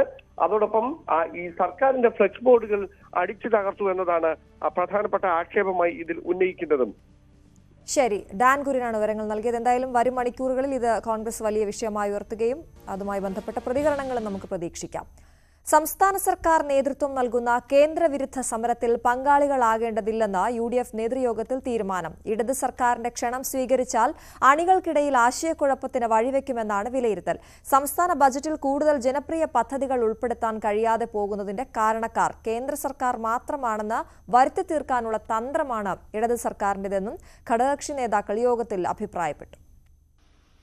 BJP വിരുദ്ധ നിലപാട് സ്വീകരിച്ച മറ്റ് സംസ്ഥാനങ്ങൾ ഒന്നും സ്വീകരിക്കാത്ത ശൈലിയാണ് സംസ്ഥാന സർക്കാരിൻ്റേത്. കേന്ദ്രത്തിനെതിരെ സമരം നടത്താൻ തിരഞ്ഞെടുത്തിരിക്കുന്ന ജന്തർ മന്ദർ ഉൾപ്പെട്ട ഡൽഹിയിലെ ആം ആദ്മി സർക്കാർ പോലും ഇങ്ങനെയൊരു പ്രതിഷേധം നടത്തുന്നില്ല. ശക്തമായ BJP വിരുദ്ധ നിലപാട് സ്വീകരിച്ച തമിഴ്നാടിനോടും കർണാടകത്തോടും പഞ്ചാബിനോടും ഒന്നുമില്ലാത്ത പ്രതികാരം മോദി സർക്കാർ കേരളത്തോട് മാത്രം കാണിക്കുന്നത് എന്തിനാണ്? കേന്ദ്രവിരുദ്ധ സമരത്തിൽ പങ്കെടുക്കണമോ എന്ന കാര്യത്തിൽ തീരുമാനമെടുക്കാൻ ഓൺലൈനായി ചേർന്ന UDF നേതൃയോഗത്തിൽ ഘടകകക്ഷി നേതാക്കൾ പ്രകടിപ്പിച്ച അഭിപ്രായങ്ങൾ ഇങ്ങനെ. സംസ്ഥാന സർക്കാരിന്റെ ഭരണപരാജയമാണ് നിലവിലെ ധനപ്രതിസന്ധിക്ക് വഴിവെച്ചതെന്നാണ് UDF നേതൃയോഗത്തിന്റെ വിലയിരുത്തൽ. കടുത്ത ധനപ്രതിസന്ധിക്കിടയിലും നവകേരള സദസ്സിനായി കോടികൾ ചെലവഴിച്ചത് ദൂർത്താണെന്നും നേതൃയോഗം വിമർശിച്ചു. കേന്ദ്രവിരുദ്ധ സമരത്തിൽ സർക്കാരിനൊപ്പം ചേർന്നാൽ സംസ്ഥാന സർക്കാരിന്റെ വീഴ്ചകൾ മറയ്ക്കാൻ UDFും കൂട്ടുനിന്നെന്ന വ്യാഖ്യാനങ്ങൾക്ക് വഴിവെക്കുമെന്നും ഘടകകക്ഷി നേതാക്കൾ യോഗത്തെ അറിയിച്ചു. കേന്ദ്ര സംസ്ഥാന സർക്കാരുകളുടെ ജനവിരുദ്ധ നയങ്ങൾക്കെതിരെ ഒറ്റയ്ക്ക് പ്രതിഷേധിക്കണമെന്ന പൊതുധാരണയിലാണ് UDF നേതൃയോഗം അവസാനിച്ചത്. ന്യൂസ് 18 തിരുവനന്തപുരം. മഹാരാജാസ് കോളേജ് സംഘർഷത്തിൽ കേസെടുത്ത 13 വിദ്യാർത്ഥികൾക്കായി പോലീസ് അന്വേഷണം തുടരുന്നു. കസ്റ്റഡിയിലുള്ള ഫ്രട്ടേണിറ്റി പ്രവർത്തകനായ ബിലാലും KSU പ്രവർത്തകനായ അമൽ ടോമിയും ആശുപത്രി വിട്ടാൽ മാത്രമേ പോലീസിന് തുടർ നടപടികളിലേക്ക് കടക്കാനാകൂ. അതിനിടെ തങ്ങളുടെ പ്രവർത്തകരെ മർദ്ദിച്ച SFI വിദ്യാർത്ഥികൾക്കെതിരെ കേസെടുക്കണമെന്ന ആവശ്യവുമായി ഫ്രട്ടേണിറ്റി പ്രവർത്തകർ നാളെ കമ്മീഷണർക്ക് പരാതി നൽകും. കോളേജിൽ സംഘർഷാവസ്ഥ നിലനിൽക്കുന്നതിനാൽ ഹോസ്റ്റലും കോളേജും അടച്ചിട്ടിരിക്കുകയാണ്. തിങ്കളാഴ്ച പാരന്റ്സ് മീറ്റിംഗും ബുധനാഴ്ച സർവകക്ഷി യോഗവും ചേർന്ന ശേഷം തുടർ നടപടികളിലേക്ക് പോകാനാണ് കോളേജിന്റെ തീരുമാനം. ആദ്യമായി കുറ്റകൃത്യത്തിലേർപ്പെട്ട് 10 വർഷം വരെ തടവ് ശിക്ഷ ലഭിച്ച കുറ്റവാളികൾക്ക് ശിക്ഷാ ഇളവ് നൽകുന്നതിനുള്ള മാർഗനിർദ്ദേശങ്ങൾ സർക്കാർ അംഗീകരിച്ചു. പകുതി തടവ് ശിക്ഷ പൂർത്തിയാക്കുന്നവരാകും ഇളവിന് പരിഗണിക്കപ്പെടുക. ആഭ്യന്തര അഡീഷണൽ ചീഫ് സെക്രട്ടറിയുടെ നേതൃത്വത്തിലാണ് കരട് മാർഗനിർദ്ദേശങ്ങൾ തയ്യാറാക്കിയത്. സുപ്രീം കോടതി നിർദ്ദേശപ്രകാരമാണ് ശിക്ഷാ ഇളവിന് സംസ്ഥാന സർക്കാർ തീരുമാനമെടുത്തത്. 2023 ജൂലൈ 1 മുമ്പ് തടവ് ശിക്ഷയുടെ പകുതി പൂർത്തിയാക്കിയവരാകും കരട് മാർഗനിർദ്ദേശങ്ങൾ പ്രകാരം ഇളവിന് പരിഗണിക്കപ്പെടുക. അതിഗുരുതര കുറ്റകൃത്യങ്ങളിൽപ്പെട്ടവർക്ക് ശിക്ഷാ ഇളവ് നൽകില്ല. കുട്ടികളെയും സ്ത്രീകളെയും ലൈംഗികമായി പീഡിപ്പിച്ചവർ, ഇതര സംസ്ഥാനങ്ങളിലെ കോടതികൾ ശിക്ഷിച്ചവർ, വിദേശ പൗരന്മാർ, കോടതി മോചിപ്പിക്കരുതെന്ന് നിർദ്ദേശിച്ചവർ, ആസിഡ് ആക്രമണ കേസിലെ പ്രതികൾ, തീവ്രവാദ കേസുകളിൽ ശിക്ഷ അനുഭവിക്കുന്നവർ, കള്ളനോട്ട് കേസിൽ ഉൾപ്പെട്ടവർ, മനുഷ്യക്കടത്ത് കേസിലെ പ്രതികൾ, സാമ്പത്തിക തട്ടിപ്പ് കേസിലെ പ്രതികൾ, മയക്കുമരുന്ന് കേസിൽ ശിക്ഷിക്കപ്പെട്ടവർ, ആയുധക്കടത്ത് കേസിലെ പ്രതികൾ, അഴിമതി കേസുകളുമായി ബന്ധപ്പെട്ട് ശിക്ഷ അനുഭവിക്കുന്നവർ, സംസ്ഥാനത്തിനെതിരെ പ്രവർത്തനം നടത്തിയവർ എന്നിവരെ ശിക്ഷാ ഇളവിന് പരിഗണിക്കില്ല. മന്ത്രിസഭ അംഗീകരിച്ച നിർദ്ദേശങ്ങളുടെ അടിസ്ഥാനത്തിൽ 2 പ്രത്യേക സമിതികൾ രൂപീകരിക്കും. ആദ്യ സമിതി അർഹരായ തടവുകാരുടെ പട്ടിക തയ്യാറാക്കും. ചീഫ് സെക്രട്ടറി തലത്തിലുള്ള സമിതി ഈ പട്ടിക പരിശോധിച്ച് മന്ത്രിസഭയുടെ പരിഗണനയ്ക്ക് സമർപ്പിക്കും. തുടർന്ന് മന്ത്രിസഭാ യോഗമാകും ശിക്ഷാ ഇളവിന് പരിഗണിക്കുന്നവരുടെ പട്ടികയ്ക്ക് അംഗീകാരം നൽകുക. ന്യൂസ് 18 തിരുവനന്തപുരം. കേരള കാലിക്കറ്റ് സർവകലാശാലകളിലെ ഗവർണറുടെ സെനറ്റ് നാമനിർദ്ദേശം ചോദ്യം ചെയ്ത് നൽകിയ ഹർജികൾ ഹൈക്കോടതി ഇന്ന് പരിഗണിക്കും. കേരള സർവകലാശാലയിലെ 4 ABVP പ്രവർത്തകരുടെ നിയമനത്തിന് സിംഗിൾ ബെഞ്ചിന്റെ സ്റ്റേയുണ്ട്. നന്ദകിഷോർ, അരുണിമ അശോക് എന്നീ SFI പ്രവർത്തകരാണ് ഹർജിക്കാർ. സിൻഡിക്കേറ്റ് തെരഞ്ഞെടുപ്പ് നടത്തണമെന്നാവശ്യപ്പെട്ട് സെനറ്റ് അംഗം N. ആസിഫ് നൽകിയ ഹർജിയും ഹൈക്കോടതി ഒപ്പം പരിഗണിക്കും. കേരളയിലെ സർക്കാർ നോമിനികളായി നിയമിക്കപ്പെട്ട 3 സിൻഡിക്കേറ്റ് അംഗങ്ങളുടെ നിയമനം ചോദ്യം ചെയ്ത് മുൻ കുസാറ്റ് വൈസ് ചാൻസലർ നൽകിയ ഹർജിയും ഇതിനൊപ്പം പരിഗണിക്കും. സിൻഡിക്കേറ്റ് അംഗങ്ങളായ advocate G. Muraleedharan, doctor JS Shiju Khan, മുൻ MLA R. രാജേഷ് എന്നിവരുടെ നിയമനമാണ് ചോദ്യം ചെയ്തത്. കാലിക്കറ്റ് സർവകലാശാല സെനറ്റ് നാമനിർദ്ദേശം ചോദ്യം ചെയ്ത് നൽകിയ ഹർജി സിംഗിൾ ബെഞ്ച് കേരള സർവകലാശാല കേസിന് പിന്നാലെ പരിഗണിക്കും. സംസ്ഥാനത്തെ സർവകലാശാലകളിൽ സ്ഥിരം വൈസ് ചാൻസലർമാരെ നിയമിക്കണമെന്നാവശ്യപ്പെട്ട് നൽകിയ പൊതു താൽപര്യ ഹർജി ഹൈക്കോടതി ഇന്ന് പരിഗണിക്കും. സംസ്ഥാനത്തെ മിക്ക സർവകലാശാലകളിലും താൽക്കാലിക VC-മാരാണ് ചുമതല വഹിക്കുന്നത്. ഇത് സർവകലാശാലയുടെ പ്രവർത്തനങ്ങളെ ബാധിക്കുമെന്ന് ആണ് ഹർജിയിലെ ആക്ഷേപം. ഗവർണറെ കുറ്റപ്പെടുത്തിയാണ് സർക്കാർ ഹൈക്കോടതിയിൽ മറുപടി നൽകിയത്. സർവകലാശാല നിയമങ്ങളിൽ നിയമസഭ ഭേദഗതി വരുത്തി. ഭേദഗതി അനുസരിച്ച് എക്സ് ഒഫീഷ്യോ ചാൻസലറായ ഗവർണർ ആവില്ല പുതിയ ചാൻസലർ. വൈസ് ചാൻസലർമാരുടെ നിയമനാധികാരം ഗവർണറിൽ നിന്ന് എടുത്തു കളയുന്നതാണ് നിയമ ഭേദഗതി. എന്നാൽ നിയമ ഭേദഗതിക്ക് അംഗീകാരമായിട്ടില്ല. ഇതുകൊണ്ടാണ് തീരുമാനം വൈകുന്നത്. സാമ്പത്തിക വിദഗ്ധയും യൂണിവേഴ്സിറ്റി കോളേജ് മുൻ പ്രൊഫസറുമായ ഡോക്ടർ മേരി ജോർജ് നൽകിയ ഹർജി ജസ്റ്റിസുമാരായ A. മുഹമ്മദ് മുഷ്താഖ്, ശോഭ അന്നമ ഈപ്പൻ എന്നിവർ ഉൾപ്പെട്ട ഡിവിഷൻ ബെഞ്ചാണ് പരിഗണിക്കുന്നത്. നമ്മളിലെ ഒരു നല്ല വാർത്തയിലേക്കാണ്, ഒരു പോസിറ്റീവ് വാർത്തയിലേക്കാണ്. അതേസമയം പ്രേക്ഷകരുടെ ശ്രദ്ധയിലേക്ക് അത് കൊണ്ടുവരികയാണ്. നിങ്ങൾ ന്യൂസ് 18 പാഠം 4 എന്ന പരിപാടിയിലൂടെ വൈറലായ നിഖിൽ എന്ന ചേട്ടനെയും ഓട്ടിസം ബാധിച്ച അനിയൻ അപ്പുവിനെയും ഏറ്റെടുത്തു കഴിഞ്ഞു എന്നറിയാം. ഒരുപാട് പേർ അവരെക്കുറിച്ചുള്ള ചോദ്യങ്ങൾ, അവരെക്കുറിച്ചുള്ള അന്വേഷണങ്ങൾ ഞങ്ങളോട് തന്നെ നടത്തിയിരുന്നു. എങ്ങനെയാണ് അവർ ജീവിക്കുന്നത്, അവരുടെ വീടിൻ്റെ അന്തരീക്ഷം എന്താണ് എന്നൊക്കെ ഞങ്ങളോട് ഒരുപാട് പേർ ചോദിച്ചിരുന്നു. ചേട്ടൻ്റെ സ്കൂളിൽ പോയാണ് ആ വാക്കുകൾ ഞങ്ങൾക്ക് കിട്ടിയത്. അനുജൻ ഓട്ടിസ്റ്റിക് ആണ് എന്നും അമ്മയ്ക്ക് സുഖമില്ല എന്നും അവരെ 2 പേരെയും ഞങ്ങളാണ് നോക്കുന്നതെന്നും ഒക്കെ അന്ന് നിഖിൽ പറഞ്ഞിരുന്നു. ആ വീഡിയോ ഒരുപാട് പേർ ഏറ്റെടുത്തു. നിഖിലിനെ കുറിച്ചും കുടുംബത്തെക്കുറിച്ചുമൊക്കെ അന്വേഷണമുണ്ടായി. അതുകൊണ്ട് നിങ്ങൾക്ക് വേണ്ടി, നിങ്ങൾക്ക് എല്ലാവർക്കും അങ്ങോട്ടേക്ക് പോകാൻ കഴിയാത്തതുകൊണ്ട് അനിയനെ തേടി, ചേട്ടനെ തേടി ഞങ്ങൾ തിരുവനന്തപുരത്തെ നിഖിലിൻ്റെ വീട്ടിലെത്തിയിരുന്നു. കേട്ടതിലും ഏറെ ദുരിതപൂർണ്ണമാണ് ആ വിദ്യാർത്ഥിയുടെ ജീവിതം. പക്ഷെ അവൻ വളരെ പോസിറ്റീവാണ് എന്നുള്ളതാണ് വളരെ വലിയ പ്രത്യേകത. അനിയന് ഓട്ടിസമാണ്. അപ്പം വീട്ടിൽ എനിക്ക് അച്ഛനില്ല, അച്ഛൻ മരിച്ചു. അപ്പം വീട്ടിൽ അമ്മയേ ഉള്ളൂ. അമ്മയ്ക്കും ഇപ്പോൾ അസുഖങ്ങൾ കുറച്ച് കാര്യങ്ങളൊക്കെ ഉണ്ട്. വീട്ടിൽ അങ്ങനെ നോക്കാനോ ആരും സഹായിക്കാനോ അല്ലെങ്കിൽ കൂടെ വയ്ക്കാനോ ആരും ഒന്നുമില്ല. അപ്പം ഞാനാണ് എല്ലാം വീട്ടിലെ കാര്യം നോക്കുന്നത്. അപ്പം എൻ്റെ ജീവിതം ഇതാണ്. അവനെ നോക്കണം, അമ്മയുടെ കാര്യം നോക്കണം, വീട്ടിലെ ജോലികൾ ചെയ്യണം, അതിൻ്റെ കൂടെ പഠിത്തം. എൻ്റെ ജീവിതം പണ്ട് തൊട്ട് ഇപ്പം വരയ്ക്കും സ്ട്രെസ്സ് മാത്രമേ ഉള്ളൂ. അങ്ങനെ ഇപ്പം എന്താ പറയുക, സന്തോഷം അല്ലെങ്കിൽ ഇപ്പോൾ ഇങ്ങനെ സന്തോഷിക്കാറുണ്ട് എന്ന് പറയാനൊന്നും ഇല്ല. നമ്മൾ കഴിഞ്ഞ ദിവസം കണ്ടതിൽ വെച്ച് ഏറ്റവും പോസിറ്റീവായിട്ടുള്ള ഒരു വീഡിയോ, അത് ഭയങ്കരമായിട്ട് വൈറലാവുകയും നിങ്ങൾ ഏറ്റെടുക്കുകയൊക്കെ ചെയ്തു. നമ്മുടെ നിഖിലിൻ്റെ സെൻറ്റ് തോമസ് സ്കൂളിൽ +2 പഠിക്കുന്ന നിഖിലിൻ്റെ വീഡിയോ. അനിയൻ ഓട്ടിസ്റ്റിക് ആണ്, അമ്മയ്ക്ക് പാർക്കിൻസൺസ് രോഗമാണ്. അനിയനെയും അമ്മയും നോക്കുന്നതും വീട്ടിലെ കാര്യങ്ങൾ മൊത്തം നോക്കുന്നത് നിഖിലാണ്. പക്ഷെ അവനത് പറഞ്ഞത് അത്രയും പോസിറ്റീവായിട്ടാണ്. അതുകൊണ്ട് നമ്മൾ അവൻ്റെ സ്കൂളിൽ നിന്ന് നേരെ വീട്ടിലേക്ക് വന്നിരിക്കുകയാണ്. നമ്മൾ ആ സ്കൂളിലെ കാഴ്ചകളൊക്കെ കണ്ടു. പക്ഷേ വീട്ടിലെ നിഖിൽ എന്താണെന്ന് അറിയണം. അതുപോലെ അനിയൻ അപ്പുവിനെ കാണണം, അമ്മയും കാണണം. കേരളം ഹലോ.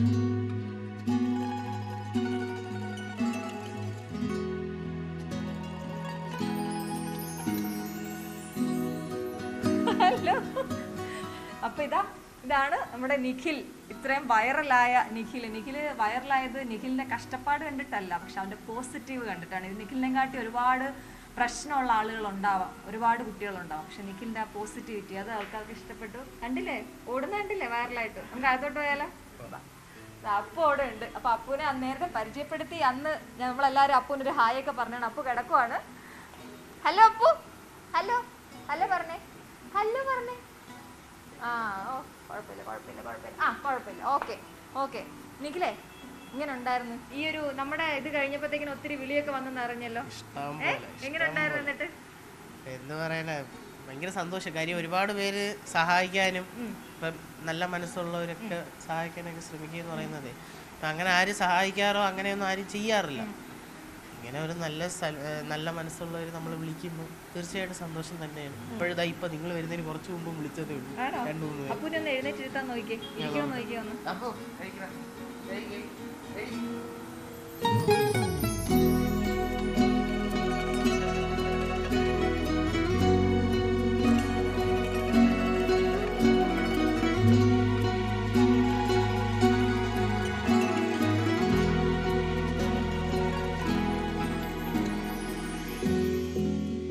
അപ്പൊ ഇതാണ് നിഖിലും അപ്പും തമ്മിലുള്ളൊരിത്. ഞാൻ കണ്ടിടത്തോളം എനിക്ക് തോന്നുന്നു ചേട്ടൻ പറഞ്ഞാൽ കേൾക്കുന്നുണ്ട് അപ്പു. എടാ ഇവിടെ നീ ഇപ്പൊ എല്ലാ കാര്യങ്ങളും വീട്ടിൽ ചെയ്യുന്നുണ്ടെന്ന് പറഞ്ഞു. അപ്പൊ എല്ലാവർക്കും കുറെ അത്ഭുതമാണ്. +2 പഠിക്കുന്ന ഒരു കുട്ടി എങ്ങനെ ഇത്രയും കാര്യങ്ങൾ ചെയ്യും എന്നുള്ളൊരു അത്ഭുതം എല്ലാവർക്കും ഉണ്ട്. അപ്പോൾ അത് നമ്മളൊന്ന് കണ്ട് ആൾക്കാർക്ക് കാണിച്ചും കൂടി കൊടുക്കണമല്ലോ. അപ്പം നമ്മൾ സ്കൂളിൽ യൂണിഫോമിലേ കണ്ടുള്ളൂ നിഖിലിനെ. ഇവിടെ വന്നിട്ടൊന്ന് കാണാമെന്ന് വിചാരിച്ചാൽ വന്നത്. അപ്പോൾ അമ്മയെ ഒന്ന് കാണണം. ഇപ്പൊ ഇന്ന് വന്നിട്ട് എന്തൊക്കെ കാര്യങ്ങളാണ് ചെയ്തത്? ഇപ്പം ഞാനിപ്പോൾ ആക്ച്വലി വന്നതേ ഉള്ളൂ. നിങ്ങൾ വരുന്ന കുറച്ച് മുമ്പ് വന്നേ ഉള്ളൂ. എന്നിട്ട് ഞാൻ ഉടനെ തന്നെ ഞങ്ങൾ കുളിച്ചു. എന്നിട്ട് ഇവന് ഫുഡും കൊടുത്തിട്ട് ഡ്രസ്സൊക്കെ ചെയ്യിപ്പിച്ചിട്ടാണ് ഇപ്പം നിങ്ങളുടെ മുമ്പിൽ ഇങ്ങനെ ഇരിക്കുന്നത്. അപ്പൂന് ഭക്ഷണം അപ്പു തന്നെ കഴിക്കുമോ? അല്ല, ഞാൻ തന്നെ കൊടുക്കണം. അതായത് വാരി കൊടുക്കണം. അല്ലാതെ കഴിക്കത്തില്ല? അല്ലാതെ കഴിക്കില്ല. വേറെ എന്തൊക്കെയാ അപ്പൂന് വേണ്ടി ചെയ്യേണ്ടി വരിക? അപ്പൂന് ടോയ്ലറ്റിൻ്റെ കാര്യങ്ങളാണെങ്കിലും അവൻ്റെ പ്രൈവറ്റ് ആയിട്ടുള്ള കാര്യങ്ങൾ അത് ഞാൻ തന്നെ ചെയ്തു കൊടുക്കണം. എല്ലാം കഴുകി കൊടുക്കുന്നതും കുളിപ്പിക്കുന്നതും അവനെ കിടത്തുന്നതും അവന് ആഹാരം കൊടുക്കുക, എല്ലാം സകലമാന കാര്യങ്ങളും ഞാൻ തന്നെയാണ് ചെയ്യുന്നത്. എനിക്കൊന്നൊരു കുഞ്ഞിനെ നോക്കുന്ന പോലെ അപ്പൂനെ നോക്കണം അല്ലേ? ഒരു കിടക്കുന്ന ഒരു കുഞ്ഞിനെ നോക്കുന്ന പോലെ അപ്പൂനെ നോക്കണം. ആ കാര്യങ്ങളെല്ലാം ചെയ്യുന്നത് ചേട്ടനാണ്. അപ്പു എന്ത് ഭാഗ്യവാനാണ് ഇങ്ങനെ ഒരു ചേട്ടനെ കിട്ടിയെന്ന് ഞാൻ വിചാരിക്കുന്നത്. ഈ അതല്ലാതെ അപ്പൂന്റെ കാര്യങ്ങളല്ലാതെ അമ്മയുടെ കാര്യം പറയുമ്പോൾ അമ്മയ്ക്കും വയ്യ. അപ്പൊ അമ്മയ്ക്ക് ഫുഡൊക്കെ എടുത്ത് കഴിച്ചോളൂ?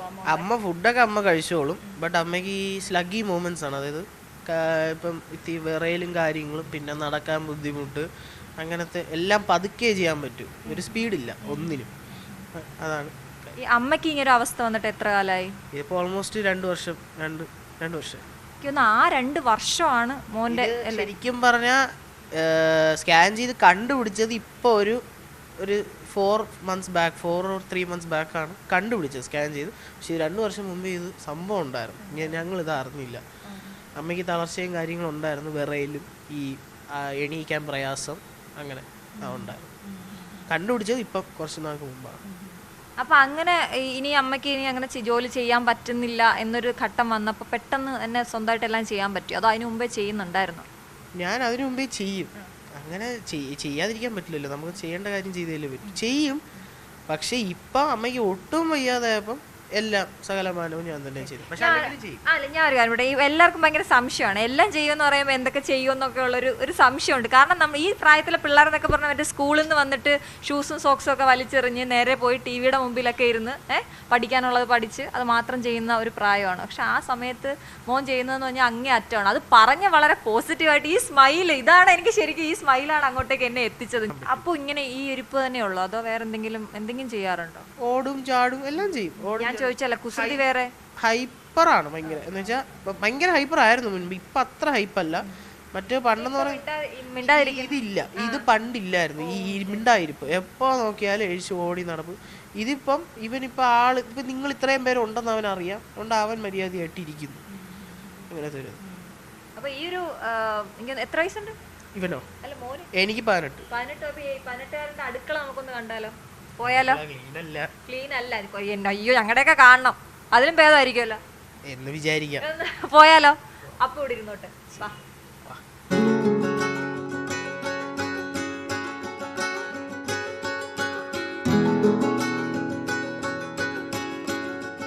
ഇതാണ് അപ്പൊ നമ്മുടെ ലോകം, നമ്മുടെ അടുക്കള. അപ്പൊ ഇവിടെ രാത്രി വൈകുന്നേരം ഇന്ന് എന്താ ഉണ്ടാക്കാൻ പ്ലാൻ എന്താ? ആദ്യം തന്നെ പ്രേക്ഷകരോട് പറയട്ടെ, ഈ വൃത്തിയൊക്കെ ഉണ്ടല്ലോ നമ്മുടെ, എനിക്ക് പോലും ഇല്ല, എൻ്റെ അതിനകത്ത് പോലും ഇല്ല. അതുകൊണ്ട് അത് പേടിക്കണ്ട, പറയും. നമുക്ക് സമയം കിട്ടാറില്ലല്ലോ, നമ്മൾ രാവിലെ പോകുന്നു വൈകിട്ട് വരുന്നു അല്ല, അതിൻ്റെ ഇടയ്ക്ക് കിട്ടുന്ന കുറച്ച് സമയത്തല്ലേ ഉള്ളൂ. അപ്പൊ എന്താ ഇന്ന് വൈകുന്നേരത്തെ പ്ലാൻ എന്താ ഉണ്ടാക്കുന്നത്? ഇന്ന് വൈകുന്നേരം എന്താണ് പറ്റുന്ന അത് ചെയ്യും. ഇപ്പൊ ചോറുണ്ടാക്കും, അല്ലെങ്കിൽ എന്തെങ്കിലും ലൈറ്റ് ആയിട്ടുള്ള കറികളോ അങ്ങനെ എന്തെങ്കിലും വെക്കാനുള്ളൊരു പ്ലാൻ. അതൊന്നും നമുക്ക് വലിയ പ്രാധാന്യം ഇല്ലല്ലേ, ഈ ഭക്ഷണം എന്താവണം എന്നൊക്കെ ഉള്ളത്. അല്ലല്ല, ഇല്ല, എന്തെങ്കിലും കഴിച്ചാൽ മതി. നമുക്ക് വയറിലെ വിശപ്പ് മാറ്റിയാ പോരെ, എന്റെ ആവശ്യമുള്ളൂ. എന്നാലും ഏറ്റവും ഇഷ്ടമുള്ള ഫുഡ് എന്താ? ഇഷ്ടമുള്ള ഭക്ഷണം കഴിക്കാൻ ഏറ്റവും നോൺ വെജ് പ്രേമിയാണ്. എനിക്ക് നോൺ വെജ് ജീവനാ. പക്ഷെ നമുക്ക് പൈസ ഇല്ല, എല്ലാം വാങ്ങിക്കാൻ അതൊന്നും പറ്റത്തില്ലല്ലോ. അപ്പം മോസ്റ്റ്ലി അത് ഒഴിവാക്കിയാണ് ചെയ്യുന്നത്. എൻ്റെ ഇഷ്ടങ്ങൾക്ക് ഇപ്പം എൻ്റെ ഇഷ്ടങ്ങൾക്ക് എനിക്ക് വേണമെങ്കിൽ പ്രാധാന്യം കൊടുക്കാം. ഇപ്പം നമുക്കത് ചെയ്യാൻ പറ്റില്ലാത്തതുകൊണ്ട് തന്നെ എനിക്കതിപ്പോൾ പ്രാധാന്യം കൊടുക്കാൻ പറ്റുന്ന ഒരു സിറ്റുവേഷൻ അല്ല. ഞാൻ ഇപ്പോൾ ഇവർക്ക് വേണ്ടിയും കൂടെ ജീവിക്കണം, ഇവരുടെ ഇഷ്ടങ്ങൾക്ക് ജീവിക്കണം. എൻ്റെ ഇഷ്ടത്തിന് മാത്രം ജീവിച്ചാൽ പോരല്ലോ. അപ്പം നമ്മൾ 3 പേർക്കും എന്താണ് വേണ്ടത് അത് കഴിക്കും. എന്താ ഏറ്റവും ഇഷ്ടമെന്നൊന്ന് പറഞ്ഞേ. ഇഷ്ടമെന്ന് പറയാനായിട്ടാണെങ്കിൽ ബിരിയാണി. എന്ത് ബിരിയാണി? ഏതായാലും നോൺ വെജ് എന്തായാലും. നോൺ വെജ് എന്തായാലും അത് ബിരിയാണി എന്ന് പറയുന്നത് ഫേവററ്റ് ആണ്. പക്ഷെ എന്തായാലും ഞാൻ കഴിക്കും. നോൺ വെജ് ഭയങ്കര ഇഷ്ടമാണ്. ഈ തടി നിങ്ങൾക്ക് കാണാൻ എക്സസൈസ് ഒന്നും ഇല്ലല്ലേ? ഒന്നുമില്ല,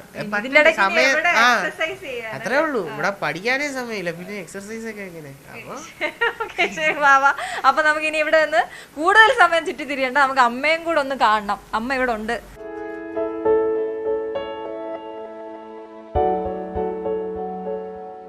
അമ്മ അപ്പൊ ഭയങ്കര മോന്റെ കാര്യത്തിൽ ഏറ്റവും ഇതിനെക്കാട്ടി കഷ്ടപ്പാടുള്ള പിള്ളേരൊക്കെ ഉണ്ടാവും.